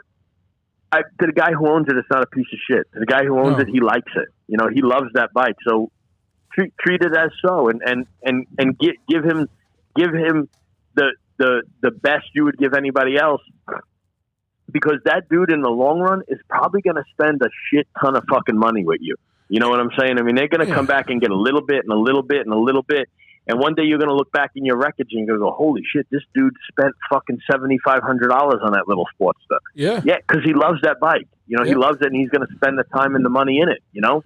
No, and we do the same thing, man. We make sure we clean or wipe down like every bike. Oh, yeah. As much, I mean, sometimes I'm sure one's fallen through the cracks here or there or whatever, but we always try and do that, because it's just a little extra. Like, you come pick up your bike, you know, you brought it to a shop. It's just our way to like, hey, thank you, man. Look, we respect your bike. Like, we want it leaving looking fucking good, dude. Like, when you pull out of here, we want you to be fucking stoked, man. And then sometimes people like, oh shit, like, I didn't, you know, like because people bug out on it. Yeah, and it's like people bug out. Oh shit, it looks like a brand new bike, and it's like, well, you know, like you know, it's just whatever, man. We just want you to be stoked when you leave, dude. Like, you know, and it's like that little extra thing. Someone comes in for like a fucking, you know, 2-hour job, but then they leave with almost a detail as well. And it's like, fuck yeah, man, Yeah. they're all stoked, you know? And it's like, even Yeah. if they don't even comprehend it, like they know something looks different with the bike, you know what I mean? Like, or Yes. if they acknowledge Yes. it subconsciously, like, oh shit, yeah, my bike looking good, you know? Like they might not even realize it, but you know, because we don't tout and be like, hey, and we cleaned your bike, you know? It's just more like, hey, your bike's ready, it's out back, you know, go get it, you know? And Yep. and that's the little shit. That's just because you give a fuck, you know what I mean? And it's like, Yeah, you know, you don't got to exactly. do it. It's not time you charge for and nothing. And it's just, you know, a lot of places don't do that. You know, it's just like, oh, Yeah. here's your thing, you know, and you know, you got to give a fuck about what you're doing, man. Like, you know, and that's what it comes down to, man. If you don't, then it's time to move on to something else, man. Yeah, go find something you do give a fuck about. Get out of here. Yeah, yeah, and sell us all your shit cheap, fucking. Yeah. when you get out. Yeah, like, yeah. You don't need them lifts anymore. You don't give a fuck. Give me that lift. Yeah, exactly, man. Fucking, it's crazy too, dude. Like, you know, and it's, I don't know. You know, it's weird though. Like, it's funny because you said like your boy come and he's got like the Snap-on toolbox. I haven't been able to do that yet, man. I still got cheap ass boxes, bro. Like, I'll have good tools. Like, I got Mac tools or whatever, and just whatever. Like, we got the Mac and Snap-on guys. I just like, to me, it's like a box is a box, man. Like, it's like if I, you know, that $5,000 I could spend on a lot of other shit for the shop. You know, You're right. You're 100% right. I did it. Dude, I can't tell you. Since I was in New York, I moved out here with that $150 fucking Harbor Freight box. I moved with it. You know, I have two of them still in my shop. I keep a toolbox in my shop because of how this shop was, like I said. And we get a lot of people that pop in. We have some knowledgeable friends or actual even customers who may pop in here when we're busy and be like, hey, can I just fucking do this real quick on my bike?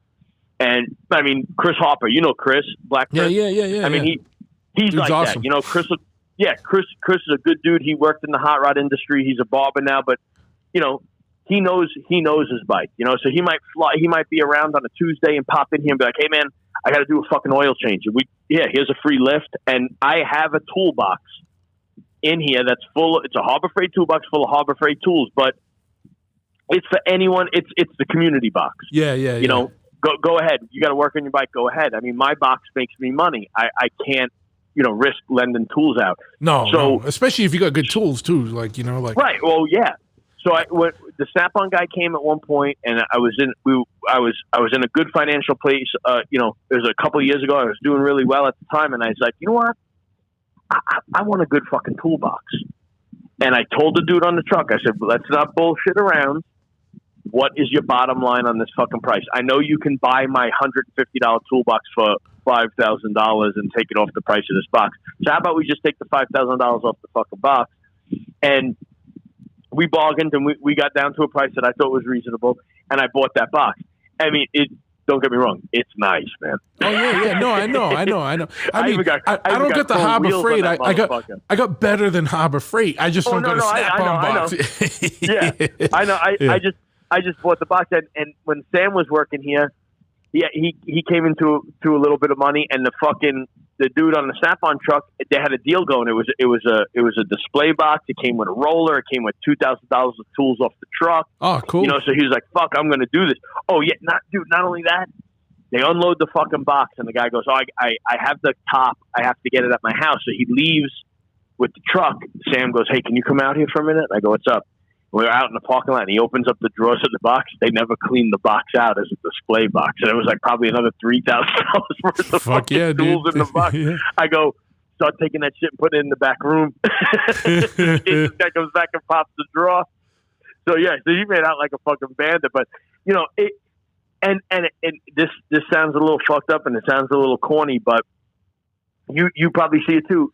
I get a couple of customers that walk in and they're like, "Oh, Snap-on box," and that makes them feel comfortable for some reason. Yeah. You know, and not that that's the reason I bought it. I wanted to treat myself a little bit, and that's Sure, why I got it. But yeah. it's funny.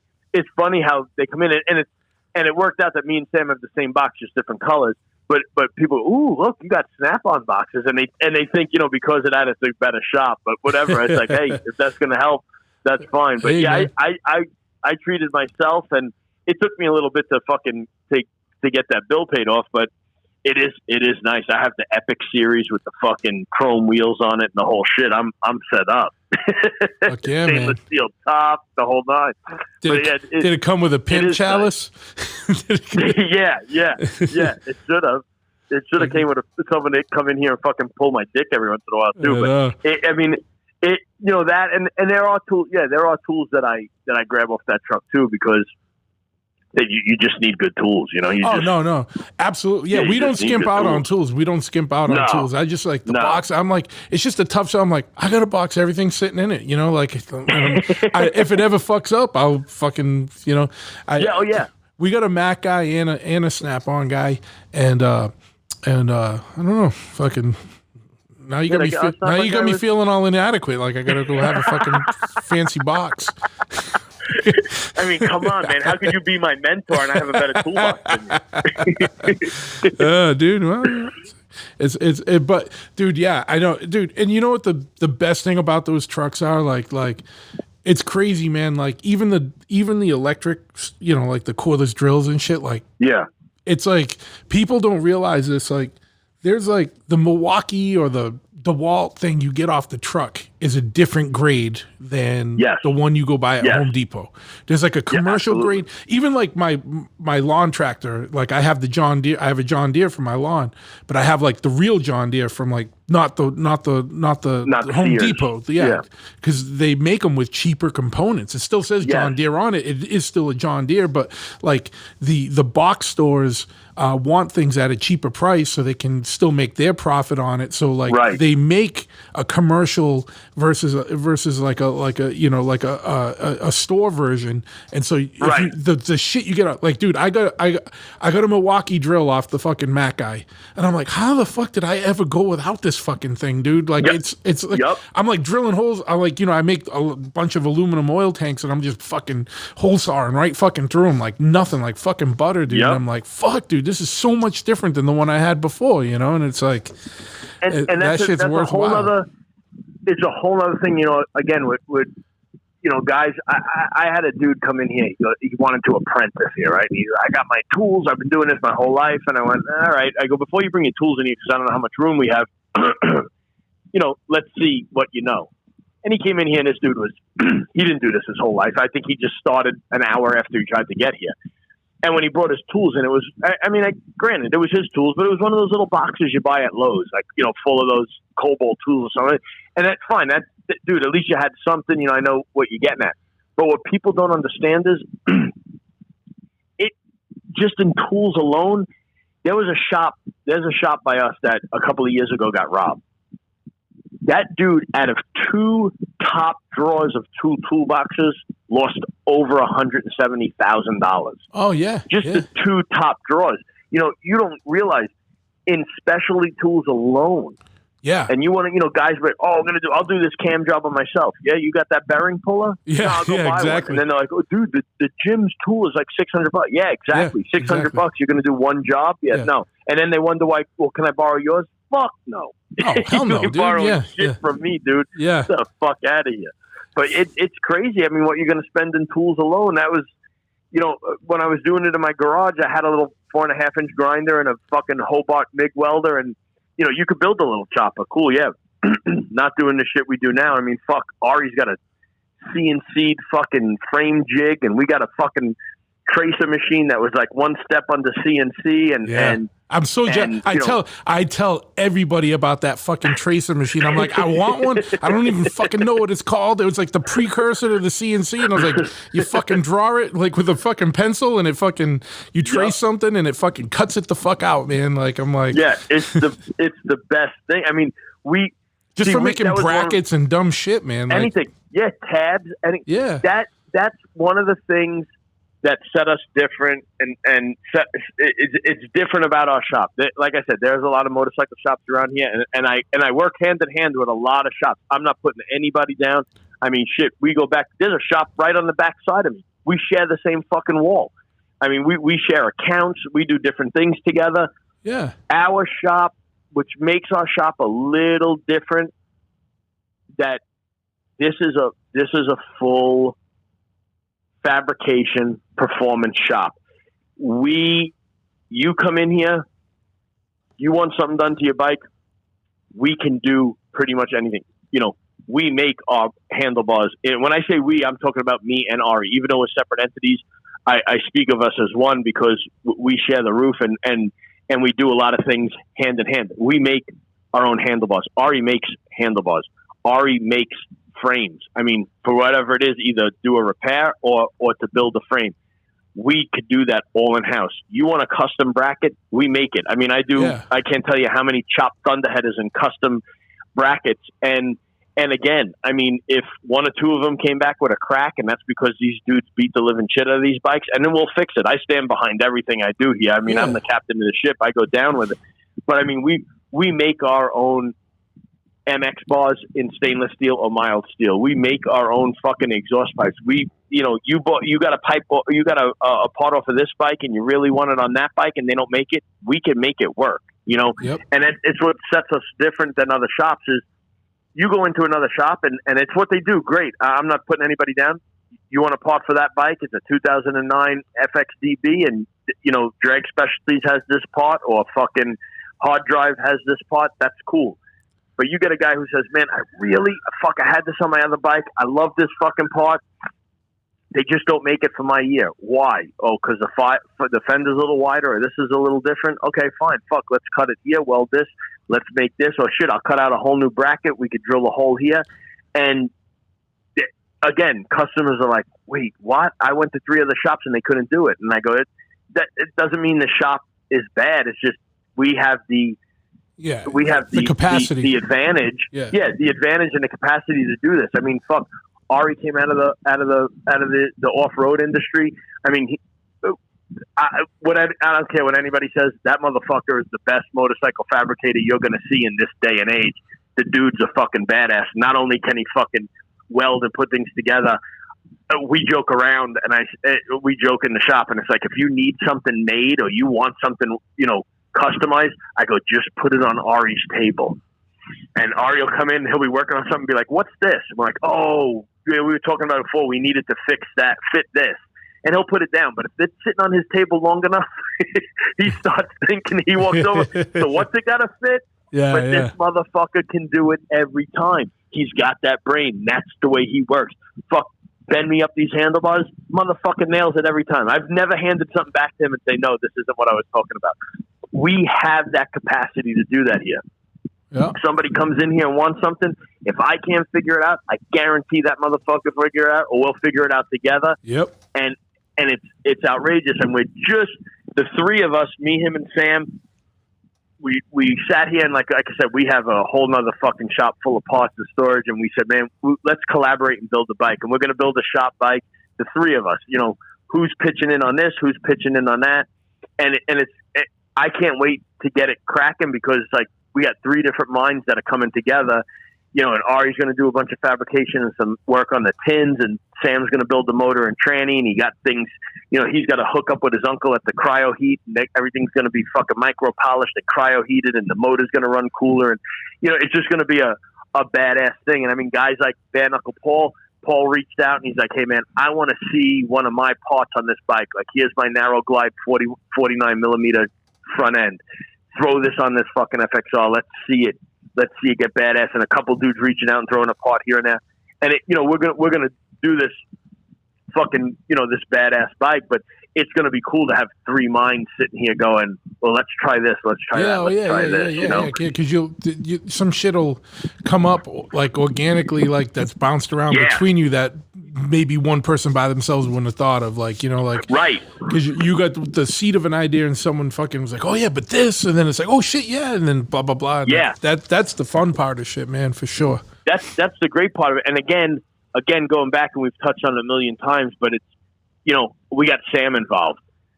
So here we got this young cat who's amped. He's fucking amped, and he's on my ass more than anything. Hey man, we're gonna start on that FXR build. We're gonna start. I brought the whole transmission. I brought all the gears and the flywheels and everything to fucking cryo heat. Let's get cracking on this. Let's get started. And he found something the other day. He was upstairs in the loft the other day, and he goes, dude, look what I found. And I'm like, what about it? He's like, let's use it on the FXR build. Handed it me down real quick and stuff. So it's cool to see how fired up he is about it. You know? Yeah. That's good energy, man. Good energy. Yeah, that's good. And just, not that you ever get Ari that excited, but you could see the excitement in a different way from him. Hey, we're going to do this build. And he goes, all right, cool. He's excited. Yeah. He acknowledges it, which means he's into it. Yes. And he said it was cool, so it's going to be good. And every once in a while, you get a laugh out of him, and something's going in the right direction. Yeah, fuck yeah, man. Well, fuck, but dude. Yeah, it's good, man. Yeah, I mean, all in all, man, it's been a wild ride out here, but fuck, I would never fucking trade this in for anything. It's been fucking insane, and it's been fun, and it's a great life to live, man. I'm fucking having a blast, and I'm just living it up and doing my thing out here in California. Fuck yeah, man. What is there any are you guys like how's it going, like I guess like with the COVID shit, is shit starting to open there again, or are you guys they opened it, and then they just were on I guess this is going to be our second quarantine. They've closed certain things, like, but I'll tell you what, I mean, the governor of this state is a fucking jerk off. This Gavin Newsom dude, he is a fucking asshole. And I don't know if he'll ever listen to your podcast, but if he does, you know where I'm at, motherfucker. You are a fucking retard. I mean, dumb shit like, I'm closing all the bars because there's been a rise between the 20 and 40-year-old age limit, but this motherfucker owns two wine tasting places, and they're open. Sure, of course, and they're booked for months. Of course, that same political bullshit. But a couple of people down here, like in San Diego alone, and there's been a couple of people trying to help the small businesses. Like they wanted to close the barbershops again, and the whole. I'm not too hip on that industry, but I guess the state law is they can't cut hair outside. But a couple of these I don't know if it was the mayor out here or just down in San Diego, but someone turned around and said, "Hey, let's set up some tents and let these guys cut hair." So they got barbershops that are cutting hair outside it, and they're letting the bars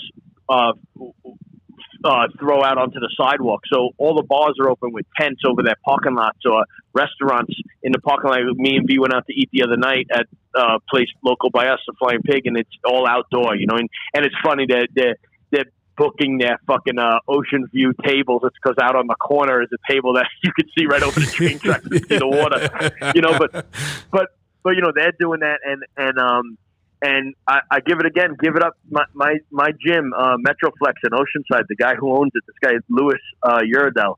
Fucking dude, man. He don't back down to nothing. Smart ass dude. He fucking figured out he's no longer a gym. He's a wellness center. They closed the gyms, but the wellness centers are still allowed to be open. And, you have a certain capacity per square footage, and he's keeping it to that. And he's keeping his gym open, and he's keeping his gym running. And the motherfucker went away once in cuffs already, and he's not afraid to do it again. And people are falling in line with him. And there's a bunch of gyms. There was a gym out by you guys in Massachusetts who went with it. In Jersey, there was just a guy arrested in Jersey for opening his gym and keeping it open. But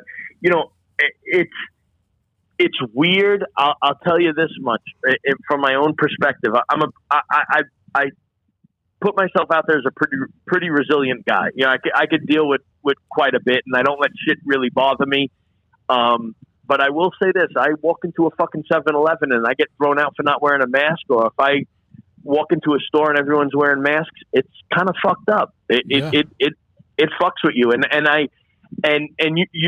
you know me a long time, and you know how I feel about most of this shit. And I don't get too political, but this is bullshit. This is bullshit. Well, what you said, people getting arrested for opening their own businesses. Opening their business. No, fuck that. That's like, I don't care where you stand on the COVID thing or the mask thing, or not you, but I mean people in general. Right. In general. Like, you cannot let the government forcibly shut down fucking small businesses when all these other businesses are still open. Like, the small mom and pop fucking whatever shouldn't be shut down when Walmart's open, or the bar shouldn't be shut down when the fucking wine tasting fucking center's open, or the the gym shouldn't be shut down when the quote unquote wellness center is fucking open, or the bar shouldn't be shut down when restaurants can open. And it's like the only difference is like that one serves food and alcohol and one just serves alcohol. It's so crazy that it's such bullshit, and it's such a fucking, I forgot, I'm so aggravated right now that I forget the word,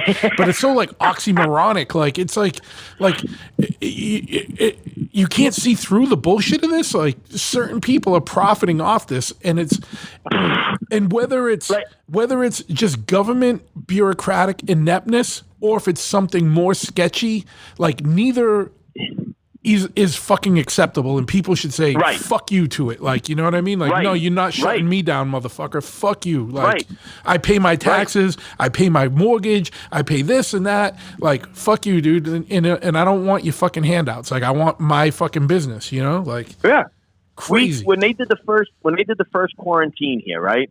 So me and my buddy Sean was sitting in the shop. It was about 3-4 o'clock right before we left, right? I had everything pushed in, had the roll up doors down. And our door was shut, but it's glass, you know, and a fucking sheriff rolled through the parking lot, which again, because we're back here, isn't that odd, but they haven't been around here for a while. The sheriff rolled by and then backed up and got closer to the door, and from her truck peered in the door. And I looked at Sean and I went, something's up. They don't do that. You know, she's taking attendance. What the fuck's going on? And sure enough, I go home that night and I see on the news they're doing this fucking shutdown, but they're leaving open the essential businesses, right? Yeah. And I laughed because I said, "Ha, motherfuckers! You made me go through all this fucking paperwork and all this bullshit and spend all this money. I'm automotive repair. I'm essential. Kiss my fucking ass. I'm going to work." And I came into work the next day, and sure as fucking shit, I told Sean on the phone. I go, "Remember that shit last night?" He goes, "Yeah, man, I believe it." I go, "They're going to be back today." That bitch pulled up, and she walked her ass in my door, and I went, "Essential business?" And she went, "Excuse me?" I said, "I'm an essential business." And she goes, "Prove it." And I gave her my license. I go, "Automotive repair." I said, "Some people only have motorcycles as form of transportation, so now you can leave." And she did. She walked out. And I got pulled over twice during this fucking quarantine. And both times I got pulled over was the weirdest fucking traffic stops ever. The first question they asked me usually is, you know how fast you were going, or you know, what do you do? Was, what do you do for a living? And I went, you motherfuckers, man, you're fucking pulling me over because I'm leaving work. And I go, this is fucking nuts. This is crazy. And again, I'll give it to them. Both times, cops were cool, no tickets. You know, they weren't looking to do anything other than to figure it out. But I go, you're really going to fucking give somebody a ticket or arrest somebody because they're not a so-called essential worker? You're going to tell me I can't leave my own house? Fuck that. Yeah. You know, this is bullshit. And the mask thing, you know, hey, if you want to fall into that shit and you want to believe that shit and you think that's really going to fucking solve your problems, cool. But I got rights too. And not only do I got rights, I got an underlying fucking health illness. I can't have restricted oxygen to my fucking heart. It doesn't work very well. You know what I'm saying? I got congestive heart failure. So kiss my ass and do the fucking federal acts and HIPAA law. I don't have to tell you what my underlying fucking illness is. And, you know, I don't have to wear a fucking mask, and there's no federal mandate stating I do. So, you know, I will in these little stores. If someone throws me out because of that, I will leave. I don't give you. It's up to you. If that's the way you feel and that's the way you want to run your business, that's fine. I'm not going to argue with you. You know, people are scared, people are frightened. That's fine. Yeah. But these big stores, fuck them. And the funny thing is, I don't know if you just saw. I just saw 2 days ago. Lowe's, Home Depot, CVS, Walgreens, and I think Target. There were a couple of stores. They've all retracted their mandatory mask shit because now people are fucking fighting back, and a couple of the employees are saying, "Hey, I'm not going to fucking be the mask police and fight some fucking angry, hostile fucking customer." You know, so that they're all saying now they will not throw you out for not wearing a mask. You know, and I walked into fucking Walmart right in the beginning to pick up my prescriptions, and they would not allow me in for the first fucking month. I had to have my prescriptions mailed to me because they wouldn't let me in Walmart without a mask. That's crazy, yeah. And I have to get my prescriptions. We don't care. And I said, oh, okay. And they said, call the pharmacy. And the pharmacy had to had to mail shit to you for free. It was free shipping, but they had to mail shit to you. And I'm going, this is such a fucking jerk-off community. And here's the funny one for you. I went out and bought a mask, Duck Down Records. They got a shut the fuck up mask with the big P with the exclamation point for Sean Price. Yeah. And I ordered one from them because, I know it's going to his family. So I have a mask that says shut the fuck up on the front. Wore it in the post office. No one says a word, right? Go up to the front, 7-Eleven, the kid laughed at it. Walk into fucking the Harley Davidson dealership. Oh, you're trying to make a statement. I turned around to the girl. I said, can you read my fucking mask? She got all pissed off. I was like, there we go again, just like we were saying before. Fucking, I'm a big, bad, tough fucking Harley Davidson dealership biker, blah, blah, blah. Oh, your mask has a curse on it. Yeah. Fuck you. And, and in the words of Sean Price, shut the fuck up. That's it. It's like, to me, it's bullshit. Unfortunately, I have to do it in certain circumstances because, I can't not mail something. I have to go in the fucking post office, and that's federal, and they flip the fuck out. And, but yeah, this whole thing. I mean, it's a weird thing. We were California. When I say the state of California, I think was a little bit more laid back, believe it or not, than like say New York. I think New York was like fucking insane, but you got people living on top of each other. I don't believe any of the numbers. I really don't. I think it's all bullshit when they start throwing these numbers out there of positive tests and whatnot, because how many have we heard now? What were there? 600,000 fucking military people that were falsely tested positive. Yeah. Well, the crazy thing now is too, they're like, you can test positive if you've had any of these other COVID related things, including the common cold. I'm like, okay, motherfucker. What? Including a flu shot. A flu shot that they administered to me when I was in the hospital, and then told me I had to go get a COVID test, and said to me, if I test positive, I can't have my procedure. I just heard some dude's wife bought she bought these COVID tests. You could buy them, and she opened the packages, didn't administer one, opened the package and shipped them back to have them tested. They all tested positive. Not one of them was used. That's crazy. And also the other craziness is, so you go in and you get a false positive, right? Let's say you get the flu shot, you'll get a test false positive. You say, well, I just had the flu shot. Oh shit, false positive. Okay, here, take this test again. Guess what? That false positive is still on record as a positive. Oh yeah. So if you went and had 5 tests and 4 of them were false positive, they're showing 4 results as positive. So of course, and look at Florida. They had what Florida said, they had a 98% rise in positive tests, and then somebody went the decimal point and went, oh, sorry, it was 9.8. That's come on, man. Like we could, me and you could go on with this for days, but it was. I think it was a little bit more lackadaisical out here than New York, but it is still fucking nutty, and it's still freaky, and people will give you a weird look when you don't have a mask on, and I see idiots driving in fucking convertibles passing my house wearing a mask by themselves. Like, what the fuck is wrong with you, you retard? Yeah, those are the same guys that wear fucking. Yeah, they wear rubber when they jerk off. Yeah. You fucking might as well, shit. But it's like it's crazy like that, And the thing is and when you talk about this, well, I knew someone that like, look, no one's ever disrespecting anybody that did get the disease. I know my brother had it, my father, like all kinds of people had it that I know, and they all got better. And and I know I'm lucky. I know some people had people that died, but it's such a minority of people. Like I'm not. It is not taking away from anyone's personal tragedy, but understand your personal tragedy is a very small percentage of what's really going on in the world. And more people die all the time from other shit. And people die from all kinds of shit. So it's like, and I'm not taking away from anyone's fucking death. But guess what, motherfucker? No one gets out of this shit alive. We all fucking die. We're all going to fucking die of something. So fucking, are you going to choose to live in fucking fear and cower and fucking whatever and just let the government tell you what the fuck to do? Or are you going to fucking, and I'm not even saying about massive. you want to wear a mask, I would never come down on anybody for wearing a mask. No, You certain people think that's should what you wear a wanna do? mask. There's a lot of ugly Yeah. motherfuckers in this world.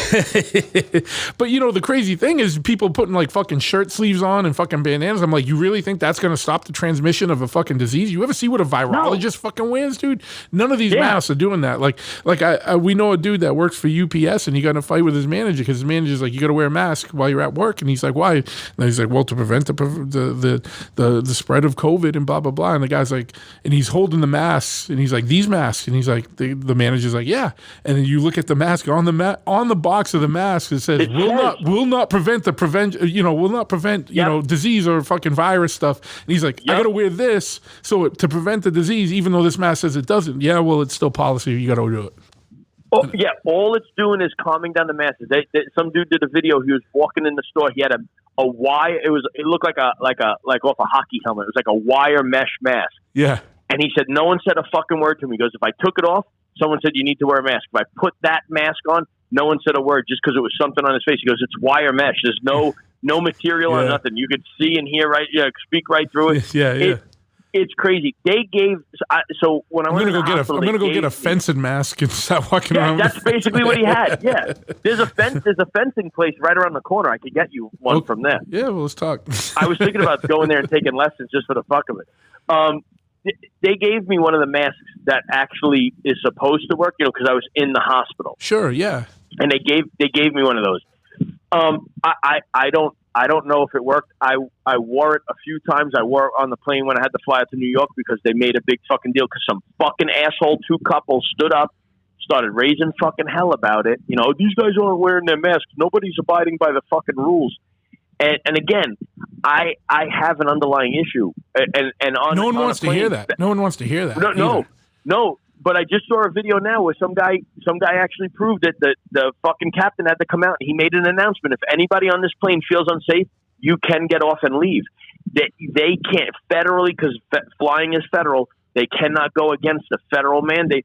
And that the fact with the HIPAA laws, I don't have to explain to you what I have. But again, I'll tell you what I got. I don't give a fuck. And be honest, from what I'm being told, I don't know if it's true or not. And I just heard from another doctor who said they have something that works even with underlying illnesses, but having congestive heart failure and getting that shit is pretty much a death sentence. But I'm not going to fall for it. I spoke to another guy who has similar issue as me, and he was, you got to wear a mask. This guy just sneezed, and that guy just coughed. Man, if you're going to live your life like that, fuck. Yeah, is it worth living if you're like that fucking scared? And just No, I get the first couple of weeks we didn't know what was going on. It was a little crazy and it was hyped up. But then once you see that it's, I don't know. It's just, it's not worth getting into anymore. But it was just, I was just checking in, how you doing? But we all know the deal, dude. Like fucking, fucking relax now. Like fucking, live life. Live life. You know what I mean? Like that's what and again, like I touched on it before. But after everything that's happened to me, I'm gonna go out there and fucking live it. I don't give a fuck. They couldn't kill me with a fucking heart attack and an aneurysm. I don't think this COVID shit's really. I'm not sweating it. Yeah. they gotta come at me way fucking harder. Their artillery got to get way fucking stronger than this shit. and my perspective on it too is, and believe me when I say this, I do not have a death wish. Like I'm enjoying life. Like I want to go through it. Like I don't, you know what I mean? I'm not trying to die. I don't have a suicide mission. I don't have a death wish. Yep. My view is I'm going to go out and I'm going to do what I do. If I catch COVID and I die from it, it was my time to fucking go, dude. There was nothing I could do to control it. And wearing a fucking shirt sleeve or a bandana around my face wasn't going to stop that. You know what I mean? No, exactly. Whatever. I wear the mask when I go into certain stores for the same thing, just out of respect to the people that are working there. They don't want to deal with the bullshit of it. Like, I get it. Right. Like, you know what I mean? Like, I ain't going to go fuck with a dude at his job or a girl at her job. You know, like, whatever. Right. Get in, get out. Just for the least common, like, just to not raise static. I don't need shit in my life, you know what I mean? But by and large, if I'm out walking around on the street, I ain't wearing that shit. Fuck you, you know what I mean? Like, stay away from me then, you know what I mean? Stay away from me. Exactly. Isn't that what social distancing is for, right? You know, like, I'm down with social distancing. Stay the fuck away from me. I'm fine with that, you know what I mean? Like, and I'll stay the fuck away from you, you know? Like, and you want to know something? This is funny. I got a quick one. It's times like this where you fucking see how stupid people are and how stupidity fucking rises above all. I know. I walked into a 7-Eleven. This was kind of in the beginning, and like I said, everybody was kind of bugged out. I walk into a 7-Eleven without a mask on, right? This lady's up at the counter. She's ringing out. She turns around. She double took me hard. And I went, whatever. I know what it's about, you know? She walked outside and waited for me. It's one of those people, right? She's going to give me the lesson, right? Yep. So I go up front. I'm ringing out, and the girl at the register goes, "Oh, look, you have someone waiting for you." I said, "Yeah, I know." So I walk out the door, and the woman goes, and the girl from 7-Eleven came out to do the garbage can, right? And the woman goes to me, excuse me. And I kept walking. I kind of ignored her in the beginning. I turned around. I go, "Yeah." She goes, you'd look a lot better with a mask on. And I went, "It's doing wonders for you." And she goes, "What the hell is that supposed to mean?" I said, "Hey, you started with me." I said, "But look, honestly," I said, I don't have to wear a mask. And this is, like I said, this is in the beginning. I go, "I don't have to wear a mask." I said, "I've been vaccinated already." And she went, "What?" And I said, "I got vaccinated." And she goes, "What do you mean you got vaccinated?" And I went, "I got the card in the mail. I got vaccinated." She goes, "What card?" And I go, "Didn't you hear about that?" And she goes, "No." And I went, "You get a postcard in the mail." I go, "It's got a barcode on it. You know, one of those scan codes?" And she goes, "Yes." And I said, "It gives you the address, you know, to whatever hospital is nearest to you." I said, "For me, it was Tri-City right here." I said, "You go in, you go online, they scan the barcode, you go in, you get the vaccination, and you're good." I go, and I reached in my pocket like being a dick, and I went, "I have my card somewhere. I go, fuck, I must have left it." And she stopped me, and she goes, "Oh, wait a minute." She goes, "You got a post?" I go, "Yeah, you get a postcard in the mail or a letter in the mail." I go, "I don't know how they're doing it. I don't know if it's age or name related or address, whatever." And she goes, "No, oh my God, I apologize. I'm so sorry. I said, no problem. I go, "But it's not everyone knows about it." I said, "But when you go home, check your mailbox." She goes, "Oh, I will." And she gets to the car and she took off. And the girl doing the fucking garbage looked at me and she goes, "I can't believe that." And I said, "Stupidity." I go, "Stupidity shines." And she goes, "I don't know what's more unbelievable." She goes, "The way she listened to you, or how smoothly you just gave her a line of bullshit."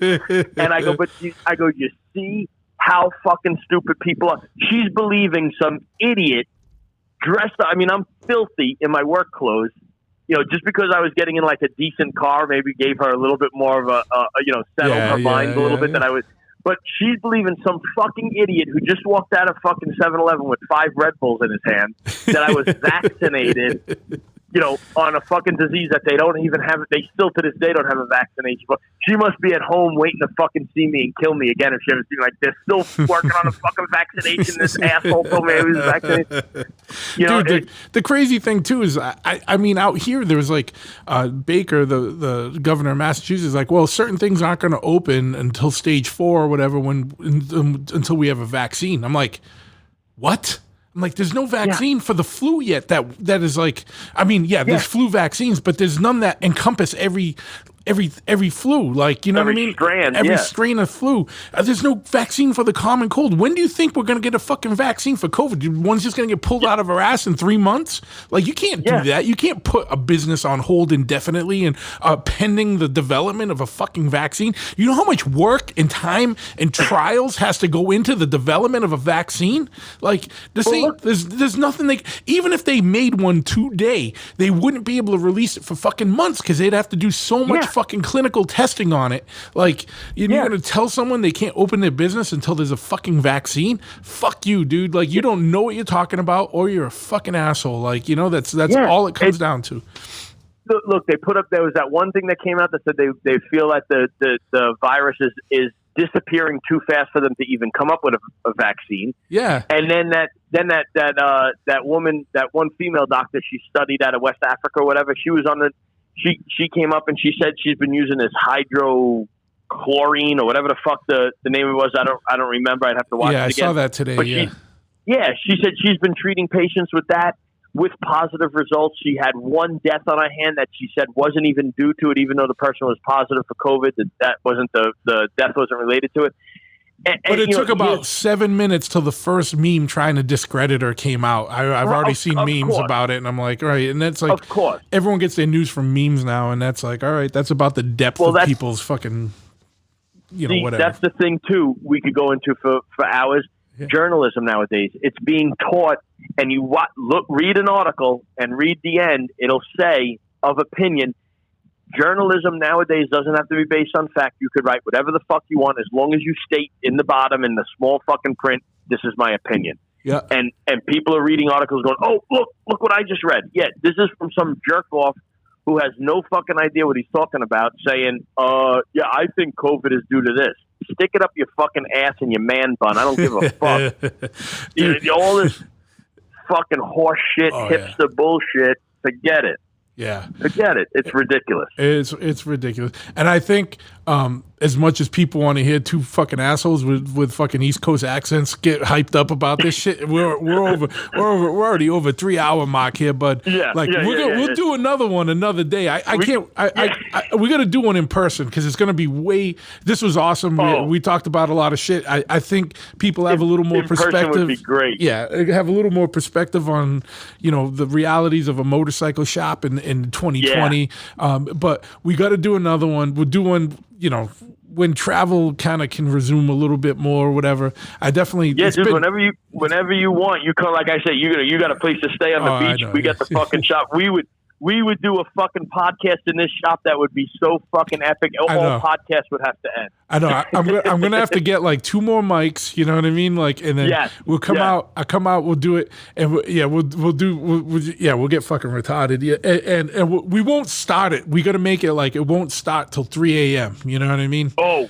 Shit. Okay, we'll make it one of those nights. No problem. Or 2 a.m., whatever. Yeah, whatever. We can start at 1 a.m., whatever. You know what I mean? And just for the, because that's going to be the prime time for maximum idiocy and whatnot. Oh, yeah.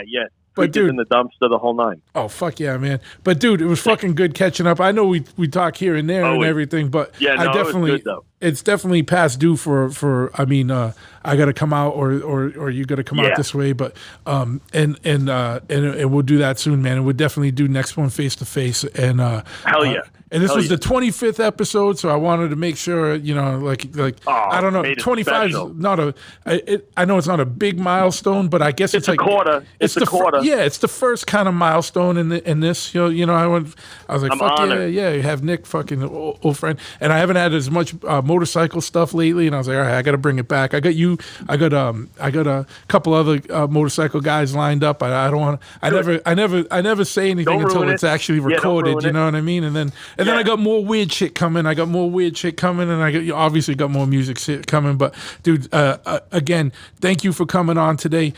Give a shout out. Plug your Instagrams and social media and websites, man. You know what I mean? Throw that out there. Yeah. First of all, like I said, I'm honored. Thank you for having me. Yeah, the company, of course, is Industry Customs. We're on Instagram as at Industry Customs. We're located here in San Marcos, Southern California, San Diego County, North San Diego County. Everything's on the Instagram page, the hours, and the phone number and all that shit. You could get us. You could reach us there. I don't have a website or anything else. Believe it or not, that's all we have is Instagram, and fingers crossed, that's all we've needed so far. And it's been killing it. Yeah, it's been a good life, man. We're having a lot of fucking fun. We're keeping it rolling out here. And like I said, it's a get down fucking shop. If you need your bike done and you want it in a real fucking deal shop, and we have the capabilities of doing it all. We weld, we fabricate, we fucking machine shit. We customize shit. We do full performance ground up builds. I mean, everything is done right here. Your bike comes out here running tits, fucking looking good. It's fully protected. No one's going to fuck with it. And, you have a good time while you're here too. Absolutely. And Nick will polish underneath your fender struts. I polish underneath the fender struts and underneath the tank. There you go. You shit you won't even ever see. We'll have a spit shine polish on there. You fucking I'll even get down and clay it and wax it. You never know. It gets nuts. I get nuts in here. It depends what time if it's whatever. We won't get into any of that. But I'm not allowed to do that anymore. But, good. Every once in a while. I got a bottle of nitroglycerin. I can fix anything. Yeah, it's probably for the best, my brother. Probably for the fucking best. But fuck yeah, man. We'll talk soon, man. I'm gonna. I got the show out already done. My graphics guy sent it to me while we were talking, and cool. I'm at the tattoo shop, and I'm actually looking at cops circling around, looking at me right now, probably trying to figure out that's what funny. the fuck I'm doing. So I'm going to shut this off here so I can kind of deal with that situation. They probably know I'm talking to you, and they're probably trying to figure out what the fuck Could've is been. going on. My phone's probably tapped. Yeah. But anyway, all right, man. It was good talking to you, and I'll be up with you later on. Sounds good, man. Take it easy. All right, dude. Later.